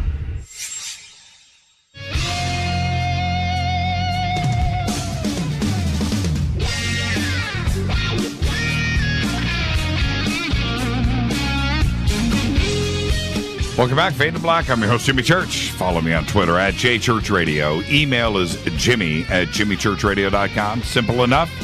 Our guest tonight, Sharron Rose. And right before the break, talking about the reading of hieroglyphics, and I've been wanting to learn. I would just love to learn. It's like learning, another language. And so, Sharron, I went and grabbed here in the bunker on one of the shelves.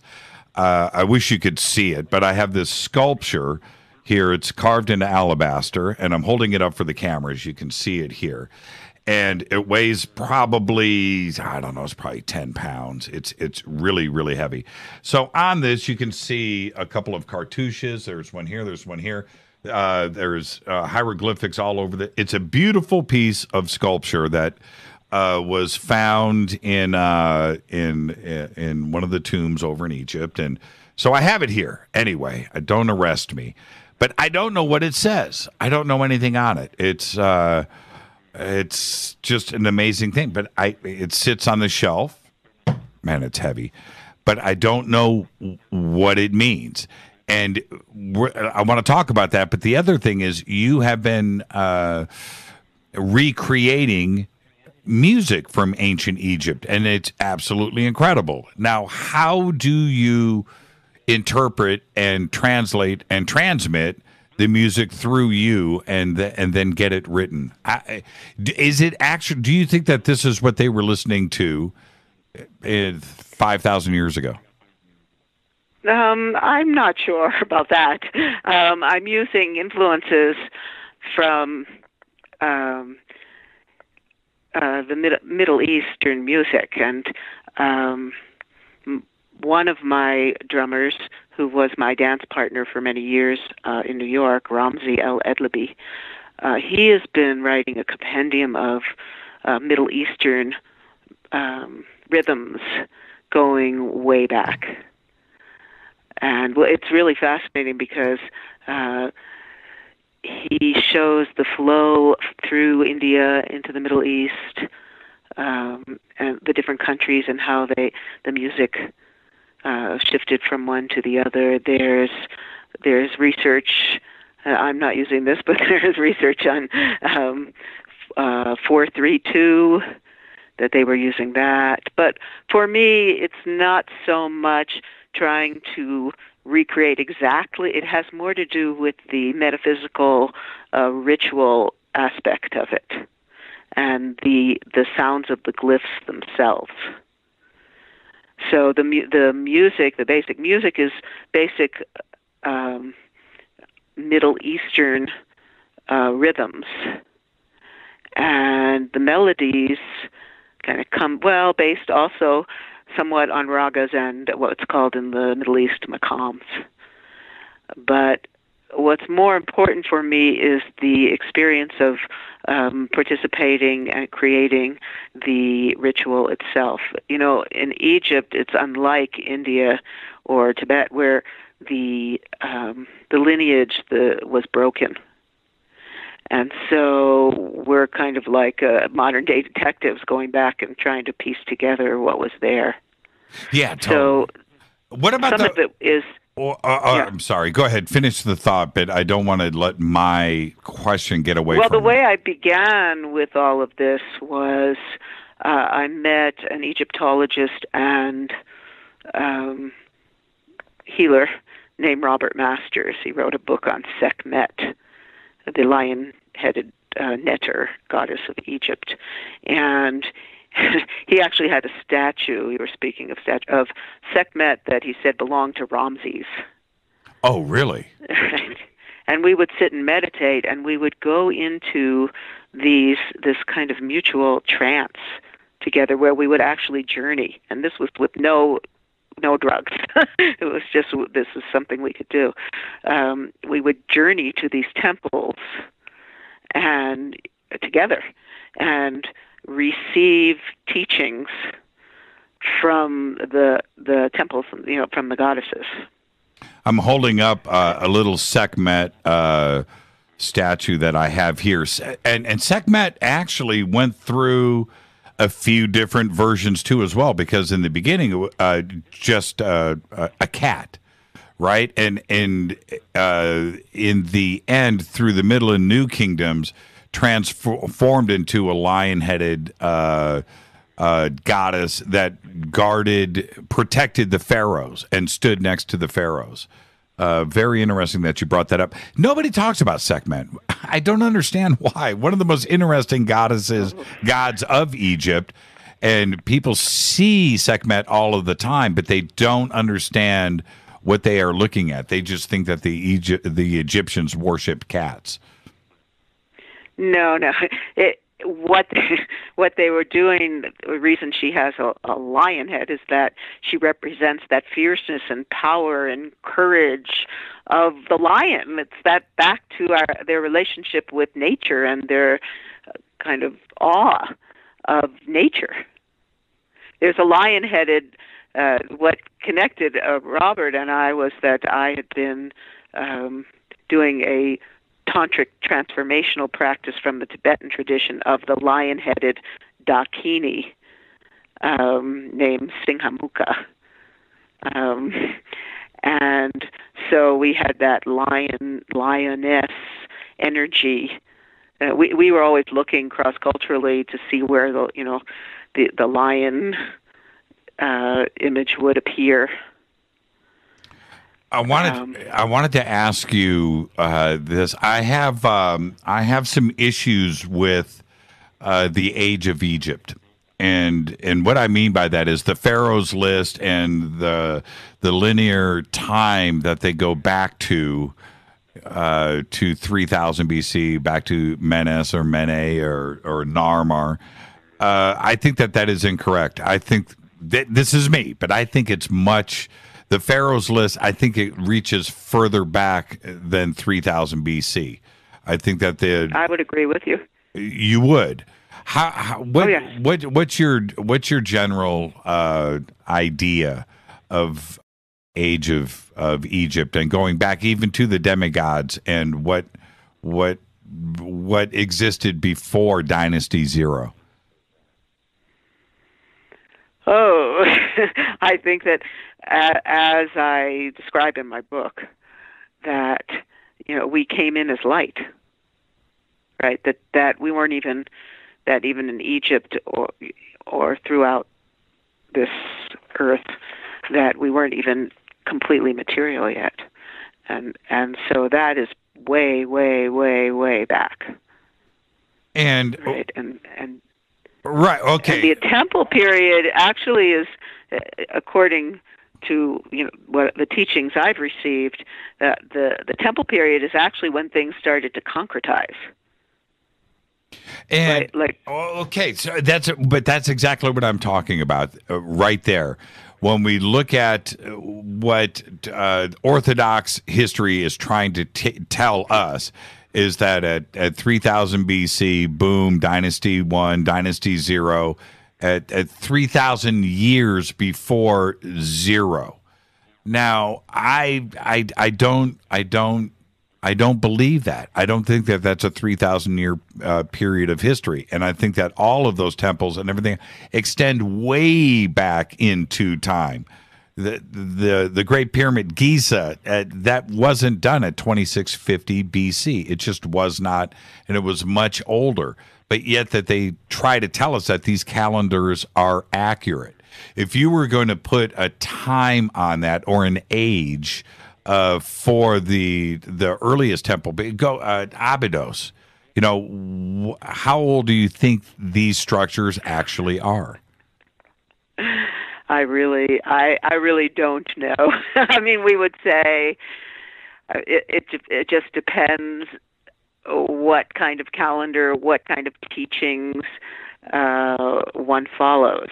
All I know is that history, as it's been written, has an agenda, and history is written by the victor. So there's a lot. That's why we look into myth.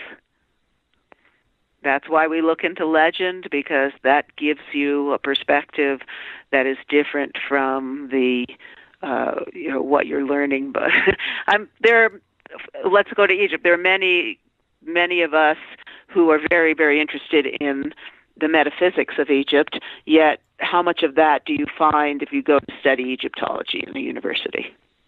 I love that. I'm tweeting this out. History is written by the victor. It's just and what do these and victor? What does that mean? That means it's just war. I was talking to my son about this. He said, it's like every all these books. It's like the glorification of war. Even if you look, that's what I found as a child in the Jewish tradition. It was like always about all this fighting. It's like, why? Why has war become, the biggest thing in history? Well, and if you look at Akhenaten and that getting out of the traditional religions and the multiple gods and everything else, and it wanted to just go to one God, and also an artistic and creative period, and Nefertiti, and it all seemed like that was going to be a good period, but it did away with all of the priests, all of the temples, the money system that the priests were profiting on, and had a really good lifestyle. And he erased all of that, but it was a great time for Egypt. It was a beautiful time, and all they could do was get rid of him as quick as possible. Why? Get back to war, get back to profiting and the culture that the priest had built for themselves. And that's a perfect example of it there. And Egypt went through it, didn't they? Oh, they did. It may have been, if you look at the images of him, he looks like an extraterrestrial. Yeah, he's ET-ish. Yes, he certainly is. On a lot of different levels. Perhaps I'm just, thinking about this. Perhaps this worship of, Aten really was the worship of that source, of what in the Tibetan tradition they'd call source awareness, or in the Taoist tradition they would call the Tao. It was a recognition of what is beyond all of the forms, just the light itself, the light of consciousness and the light of love. And it lasted for like 50 years, right? Yeah. Yeah, it's so crazy how Egypt went right back to its old ways for another 1,500 years. I mean, they were conquered and overrun so many times, and well, maybe they weren't ready for. People love. They love their symbols. They love their deities. They love the art, right? That it seems more human. It's very hard to understand that purity, that source, that light from which it all emerges.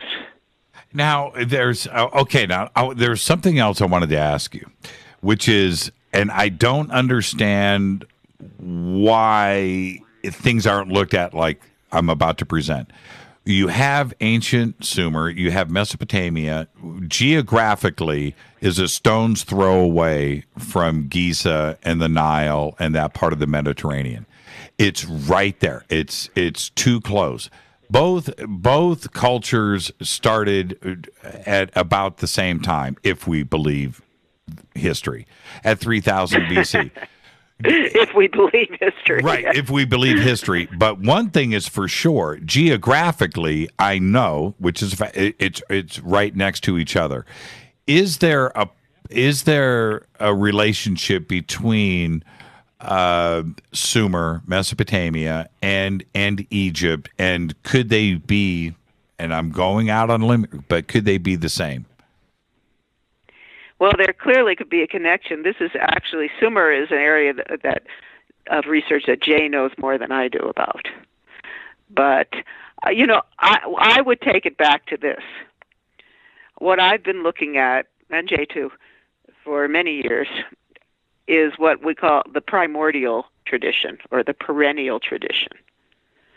So this takes you back to the fact that once upon a time, it was it's kind of like the Tower of Babel, right? That's where I'm prior going. To that, yes, we spoke the same language. Yes. And then when that happened, we got split into all these different, different countries and languages and all of that. And it's interesting because, it's the beginning of Rosh Hashanah for the Jewish tradition right now. And there's this concept that called the tikkun. So in the concept, it has to do when there was the fall into duality from, grace, the fall into duality, and they fell, the light, the upper Sephiroth could hold it, the up three, but then it shattered into all these different sparks and became these shells, they're called. And they fell through what was called the metaphysical void into what they call the other side, and interpenetrated the world of action and material reality down into to Malkut, the earth, the world of earthly manifestation. And as it did that, as they fell, they attracted these husks. They're called kelipot, and those obscured the light and knowledge of our primordial source. So now, some of the Kabbalistic Jews would talk. What they want to do is bring the tikkun is like where all this light comes back to the source, where it all, instead of being shattered like that,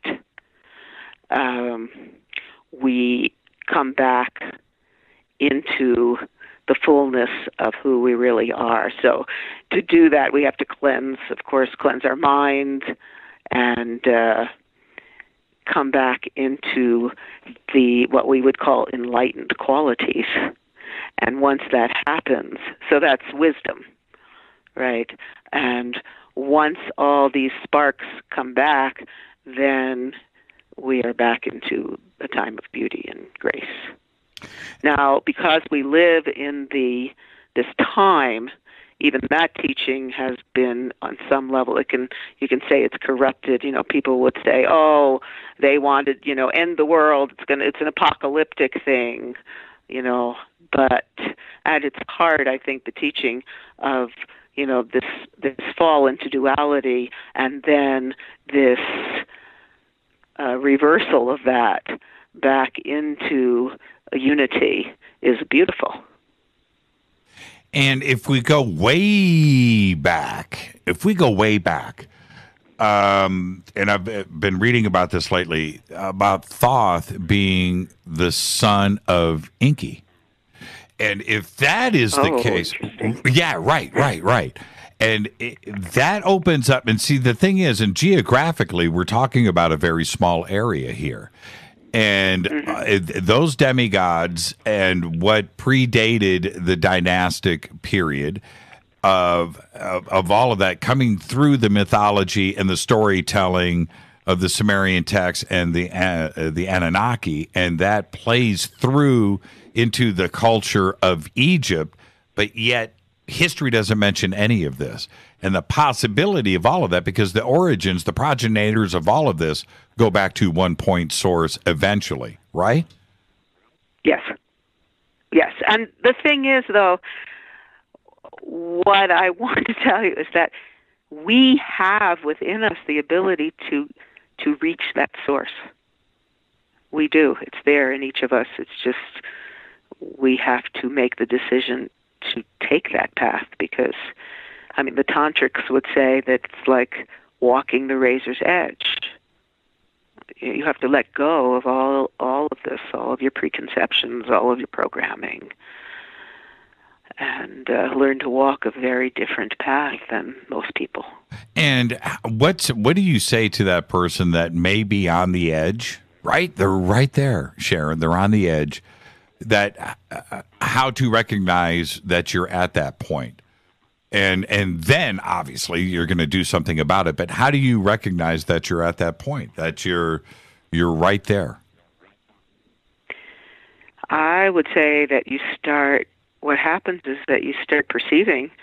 First of all, I think that the Gnostic tradition. The Gnostic tradition, the focus is on direct experience. Right? It's not what you've heard from anybody else.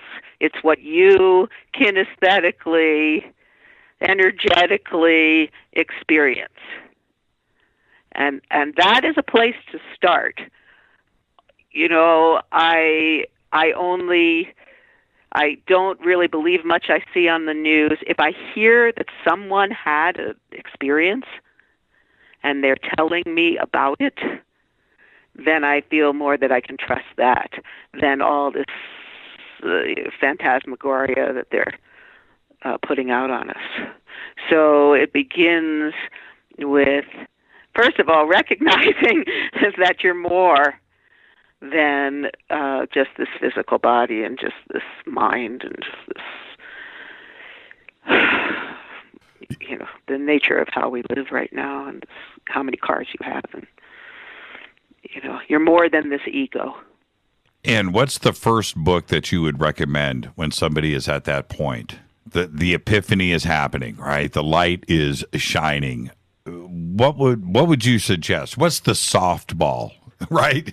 You're going to throw them a softball. Oh, my goodness. Yeah. Depends what tradition.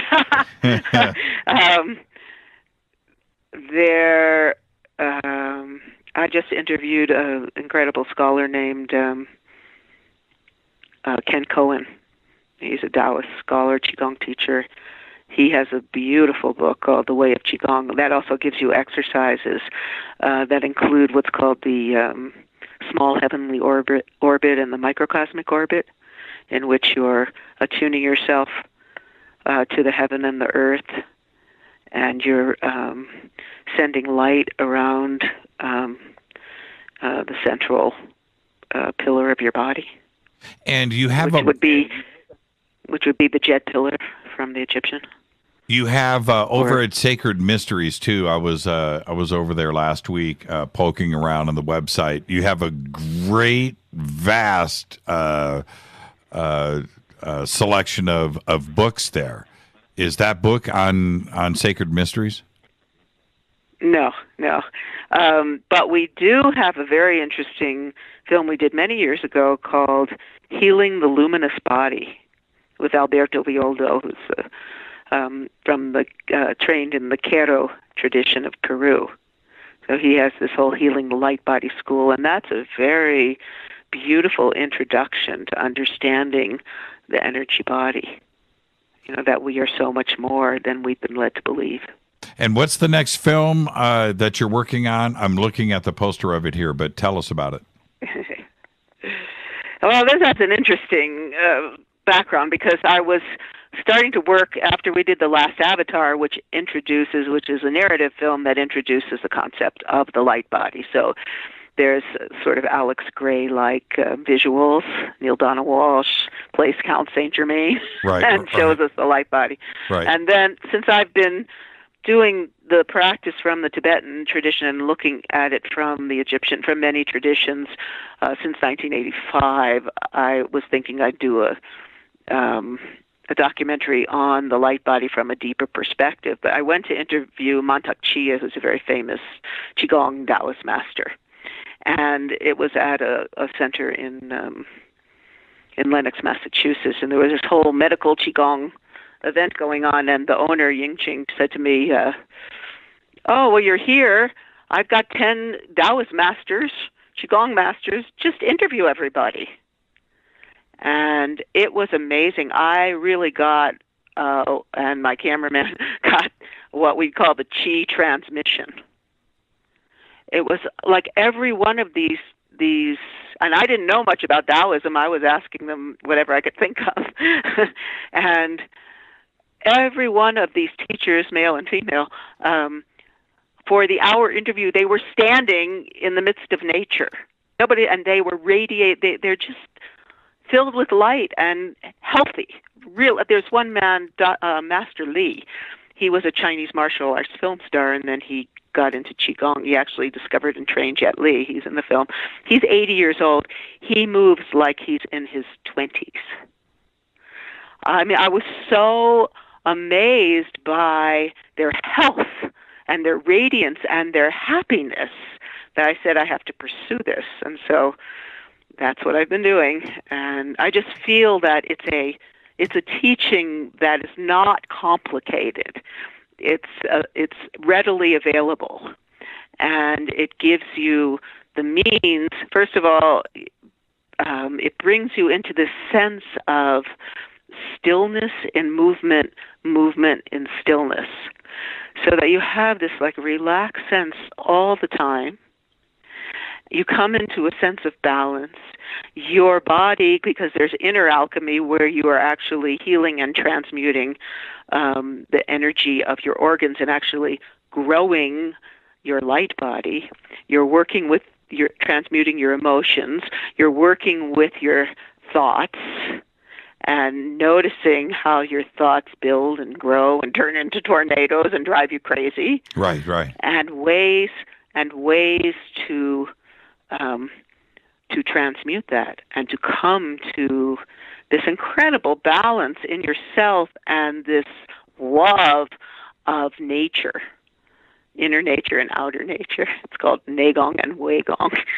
And so I started doing the practice a year ago, and people are telling me I look a lot younger. My energy is much stronger. My chi is much stronger, and it's just been an extraordinary journey. The teachers are very excited about it because I'm coming from a deep perspective, not just superficial. So it's been an amazing journey. And what's the film called? Quantum Chi. Quantum Chi. And I just want everybody... Because we look at Chi in relation, we go into science, we look at Chi in relation to the quantum field. I have quantum mechanics. I've just posted the images of the movie poster and, of course, a link up to sacredmysteries.com. It's right there on Twitter. Everybody go and visit. There's a great book selection over there, too, as well. And there's videos and everything that Sacred Mysteries is up to. It's all right there. Sharron, thank you for the conversation tonight. Absolutely brilliant. What a pleasure. Yeah, so much fun, and I can't wait to get you back on.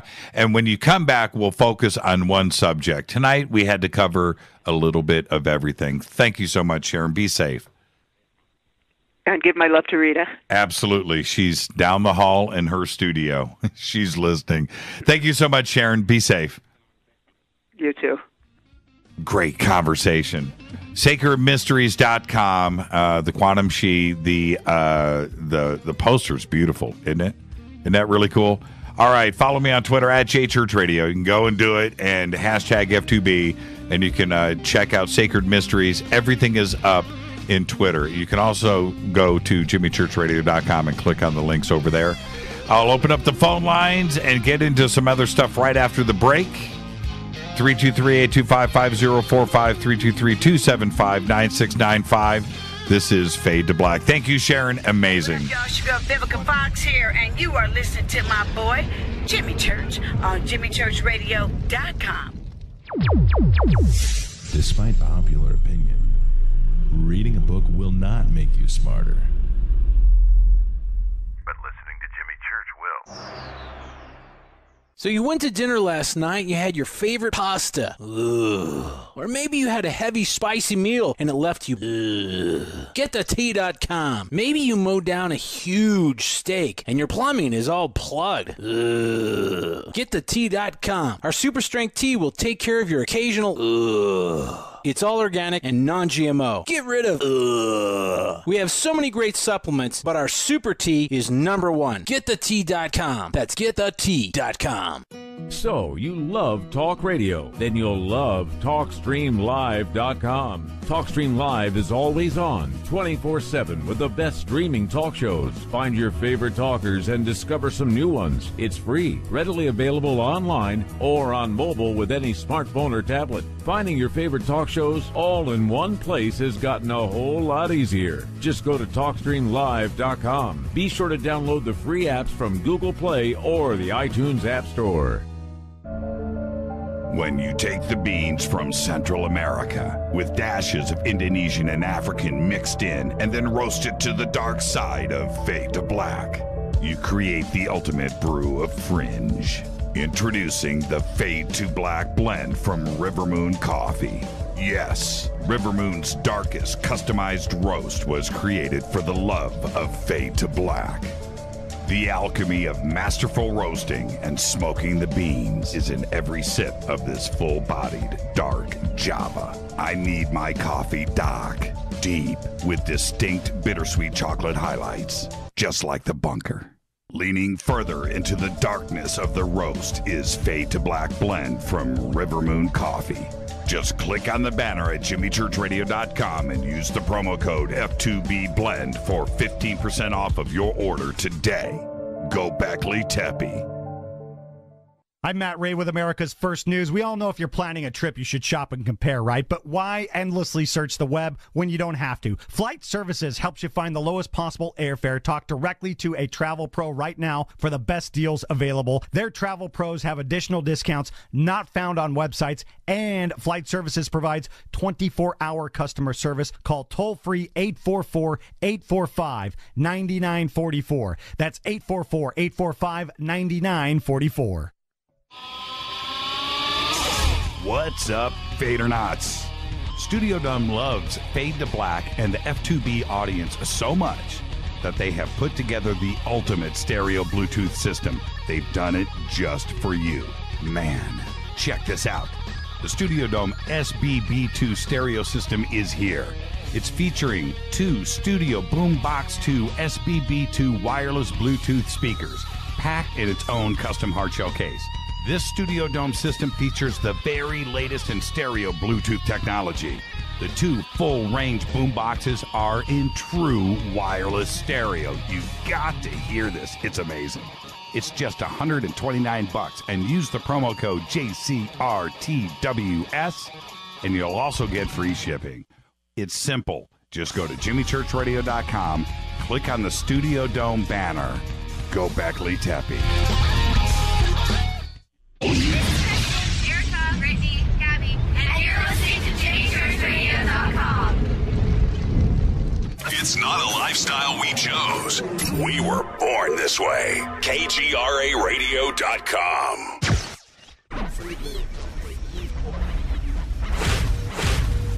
This is KJCR at JimmyChurchRadio.com.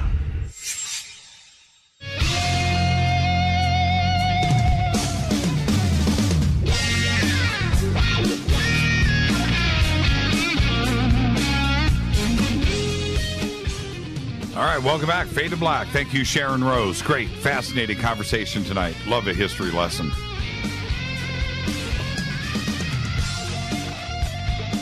Opening up the phone lines, 323-825-5045 or 323-275-9695. Both phone banks are now open. And what'd you think about that conversation? The thing is, and it's a weird zone to go into.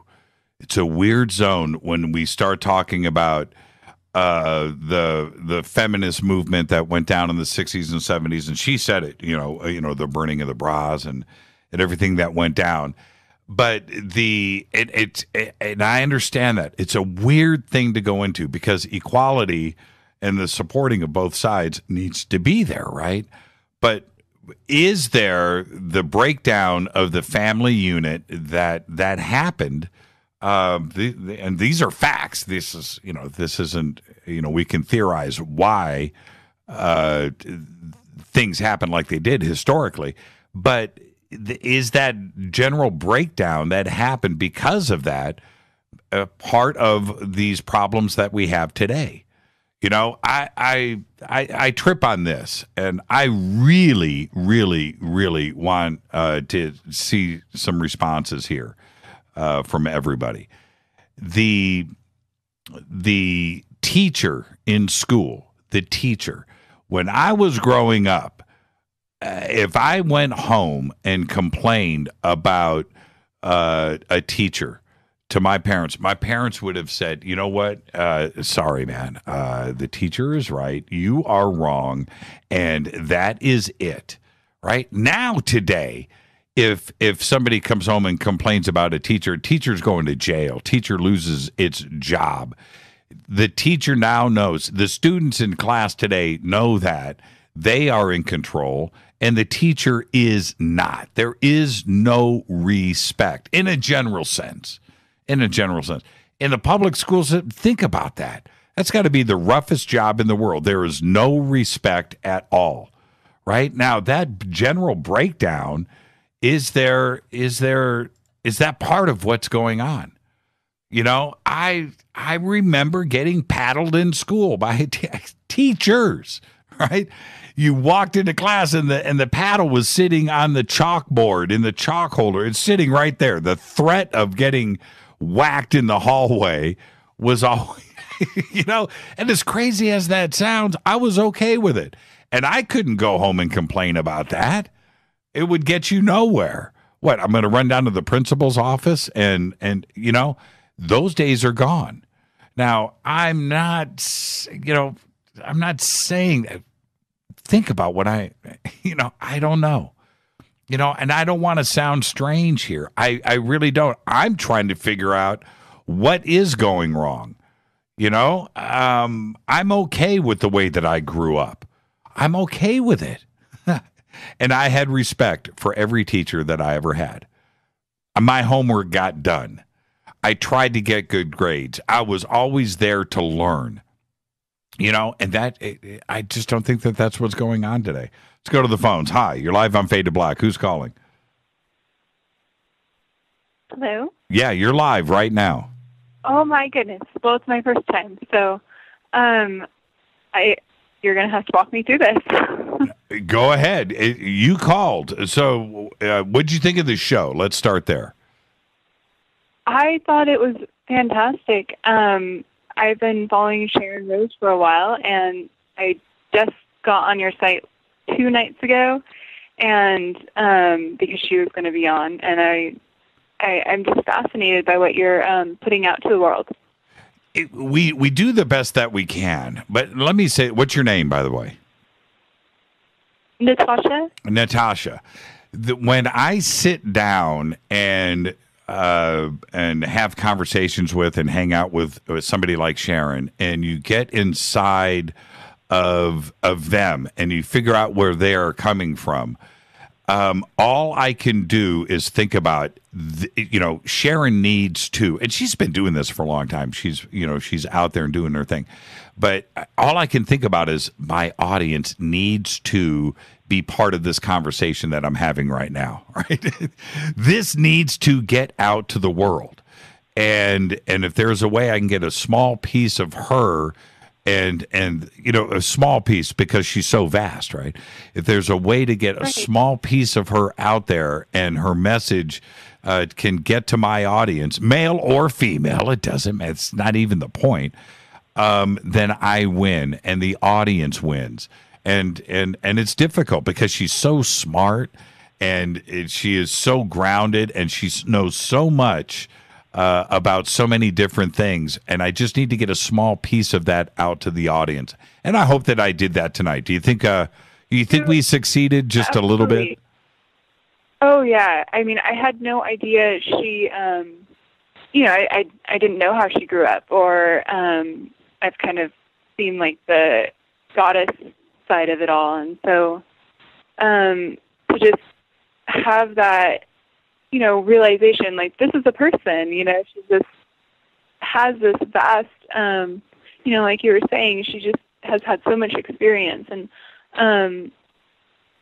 now it's like tangible because she's gone to these places where that spirit is still very much alive, and she's bringing it back to a place where we're in America, we're really trying to understand what that feminine aspect is, because like you were talking about with like the burning of the bras, I wasn't even born yet.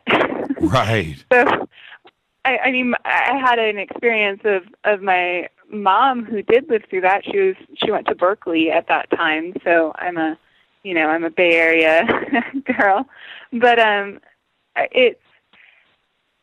it's just like I'm the continuance of that drop, yet I didn't live through it. And so to hear all these people that have lived through it, like yourself talking about just your experiences, it makes it more tangible for me. And I know I've said that twice, but it really does. And I want to say thank you so much for having her as a guest and for just being so honest yourself. It really made the interview just open up, and her teachings are more accessible, and I'm very thankful. Well, I hope, and thank you for the phone call, Natasha, and I hope that, have you ever had the opportunity to just sit down and talk with Sharron? No, I haven't. It's pretty cool. Let me tell you. Okay, I'm going to make you laugh right now, and I hope she's listening. So we're sitting, and we're alone, and it's the two of us talking. Well, we have a couple of people with us, but I'm saying there wasn't hundreds of people. And we're backstage, and we had a couple of hours just to sit and talk. And this was the funny part. As we're sitting there, and I'm looking into her eyes, and she's smiling and listening to me, and I'm thinking to myself, I am a doofus. right now, I'm speaking with somebody that is totally awakened and enlightened, and has been to places that I haven't been, and has a grip and an understanding that I do not. And I'm trying to engage, and the conversation was wonderful, don't get me wrong, but I'm sitting there and I'm looking into her eyes, and I'm just thinking to myself, I know nothing. I know. It's the whole Gnostic thing, right? Experience. Yes. And so, in my position, and like on this show, Natasha, you have to understand where I'm coming from. I am trying to learn, right? And the only way you learn is from somebody else, and you pull that knowledge out of them. And that's my gig. That's my job. And it was just so funny. I would just remember sitting there with her, and I'm just going, man, I am just an empty shell. I just know nothing. I don't think you're a doofus. Well, but that's how I feel, and that's why I want to get, I need her to come on the show and teach me. And if I learn something, the audience does too at the same time. And that's what's so wonderful. That's so great. And I mean, I learned so much. Like I said, I have like a couple of pages in my little notebook of things to look up. I'm just inspired. Like you said, like I didn't know hardly any of this, and now I'm inspired to go out and learn more. Well, welcome to the family. This is what this show does every single night. We cover so many different subjects, but that's it. The addiction for you has now started. So welcome to the family, Natasha, and have a great, wonderful rest of your evening. Thank you so much. Okay. Take care. Have a great night. That right there, I win. Thank you, Natasha, for that phone call. But that's exactly what this show is about right there. That phone call. First time caller, first time listening to the show, and there you go. I just feel good right now. Feel absolutely good. There was one thing that we started to talk about tonight that I think as the show continues, we're going to expand this thought, which is this. And I've had this enlightenment because I do so much research. I do so much reading and of course the interviews, and documentaries. And I'm trying to figure out history and life, right? I'm trying to do that. And there's something going on now that I'm going to continue to explore. Rita and I are doing this together. And that is the obvious, but nobody wants to reference this.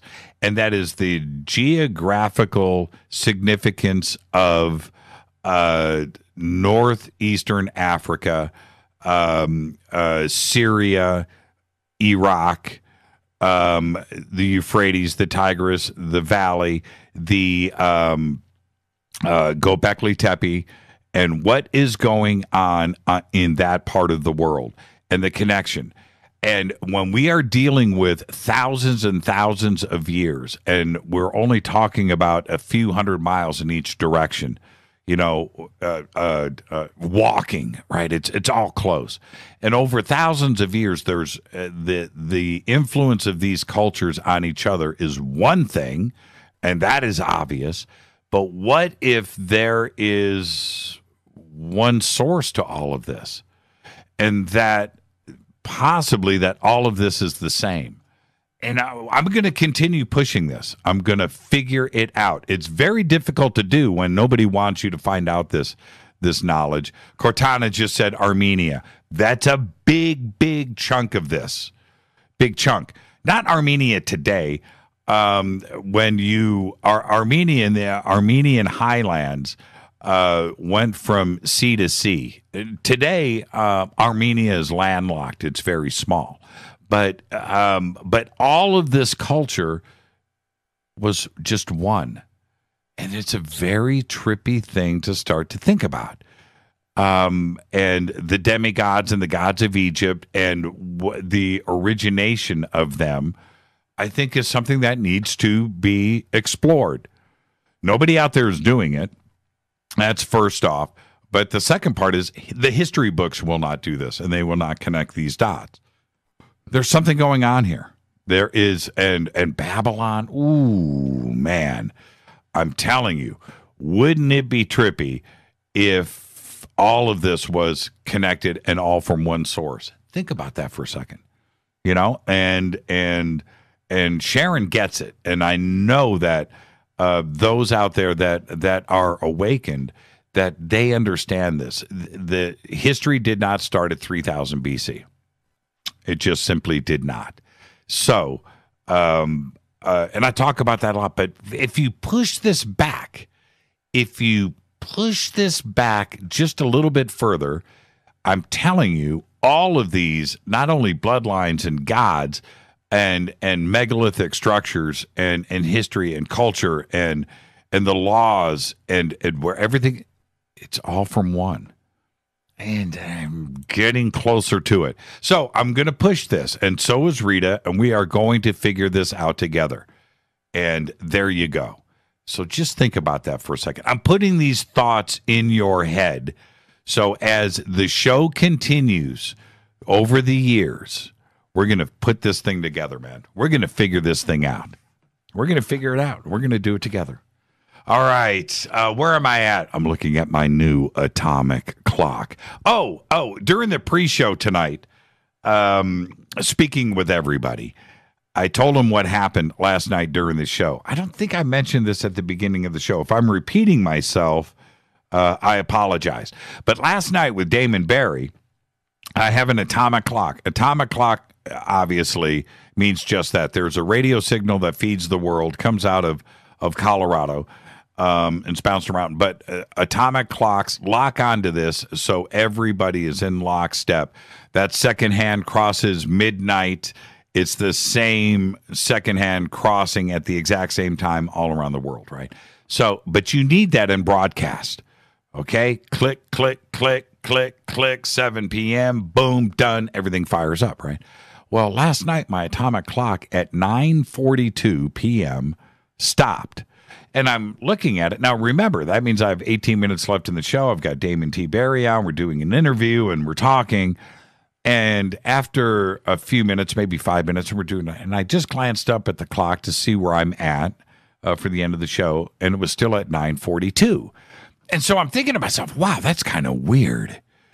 It seems like we've been talking for about 5 minutes, but I guess we only talked for 30 seconds. So I'm tripping, right? Okay. Well, anyway, and I'm continuing the conversation, and I look up again, and it's still at 9:42, and I'm thinking, now is my atomic clock not working? But the second hand is clicking. I look down on one of my computer screens here in the studio, and I look down, and it's 9:55, 9:56. I was like, oh, whoa. I got to run credits. I got to get out of here. And that's what happened last night during the show. So I want you to think about that for a second. I thought 1 minute went by, and no, it was more like 15, and I had no concept of it. I literally thought we were dealing with seconds while that interview was going on. And suddenly I had to jump in to Damon and go, okay, end of the show. Stay right there, Damon. Say goodnight. And I had to run credits, and that's what happened. So now I've got a new atomic clock, but this one, instead of being analog with hands that we're all used to, this one's digital. like we run over at Coast to Coast. So now I'm running a digital atomic clock. Totally different vibe here going on in the studio. I have a feel that I get from an analog atomic clock. It's still digital, but you understand what I'm saying. So now I've got a new digital clock in front of me with the seconds countdown. Totally different, bizarre feel. Okay, before I get out of here, check this out. One of my favorite movies of all time, right up there with The Godfather, 2001: A Space Odyssey, is Spaceballs. Love it. I make the references here all the time. We're in the now, right? There's a scene with Mel Brooks where he opens up his desk drawer and he breaks out a can of Perrier. He opens it up and he's breathing the Perrier. Now, all of us watching that scene would always think, it'll never come to that. Perrier. You know, the water thing is something that we've become acclimated to in society. Perrier. But Perrier, right? Well, check this out. Sometimes art imitates life, right? Well, there's a Swiss startup right now that is bottling fresh air from Switzerland to sell to residents around the world in polluted cities.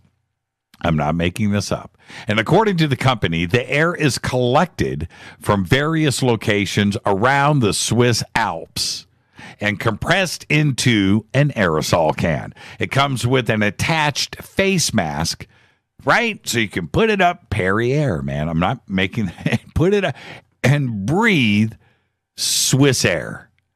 A 7-liter can of air costs 19.95 Swiss francs, or $21, and contains enough air for 120 breaths, which is around 120, it's around 10 minutes of use. Now think about this for a second. Think about this. So when seeing this, and thank you, Mark, for posting that. I'm going to retweet it. I'm not making this up. This is actually real. Thank you, Bob. You got it up there, too. I went and sourced this out. And when I did, it started popping up in my Facebook feed, different companies around the world that have been selling compressed air. Now, you know the, what is it? 3-hour energy, 5-hour energy, whatever you come. That company has been selling air for a while, pure oxygen. You can get it in spearmint, peppermint, pomegranate. I'm making it up. Grapefruit, making it up. But I didn't know that. And you can buy, and it's expensive. These little cans of oxygen, right? Unbelievable. But and some of the pictures that I saw, it's sold in the candy section at like 7-Eleven. I don't know how I've missed it, but apparently you've been able to buy this for a while. I am just shocked, absolutely shocked. All right, now, for the first time in 50 years, I'm looking at my digital clock. I've got exactly 60 seconds before the end of the show. For the first time in 50 years, the ruins of Chichen Itza are being investigated by archaeologists. The team from the Great Maya Aquifer Project aim to discover if the local legends of tunnels and an underworld are true. And that Mayan pyramid was built over 1,000 years ago. Now, there have been rumors about these passageways and rooms that go underneath the temple of Kukulkan. Well, they've got ground-penetrating radar, and they're going to be using this to search the surrounding area of Chichen Itza for tunnels and caves, using kayak-mounted sonar to explore underground water systems. And it's been spoken about in Mayan oral history, but it's never been confirmed. The project right now is currently underway, and in a couple of weeks, we're going to start getting some of the results. They've already found 2 submerged caves that they didn't know were there. And this concludes another episode of Fade to Black with my new digital atomic clock. Fade to Black's executive producers Rita Kamarian. Show's produced by Hilton J. Palm, Mark D. Kovar, LJ3, Renee Jonas. Thank you, Dennis. Thank you, Bob. Announcers are Steve Harder, Gene Vitoa, Mark D. Kovar, Fady by Dale. Webmaster is Drew the Geek. Music, Doug Aldrich. Intro, Spaceboy.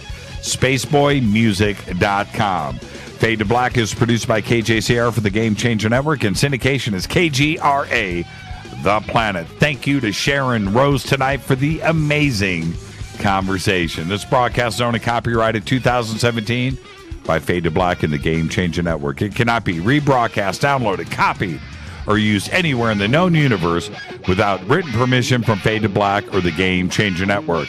Until tomorrow night, Fader Night, John Rappaport and his No More Fake Newsroom Live.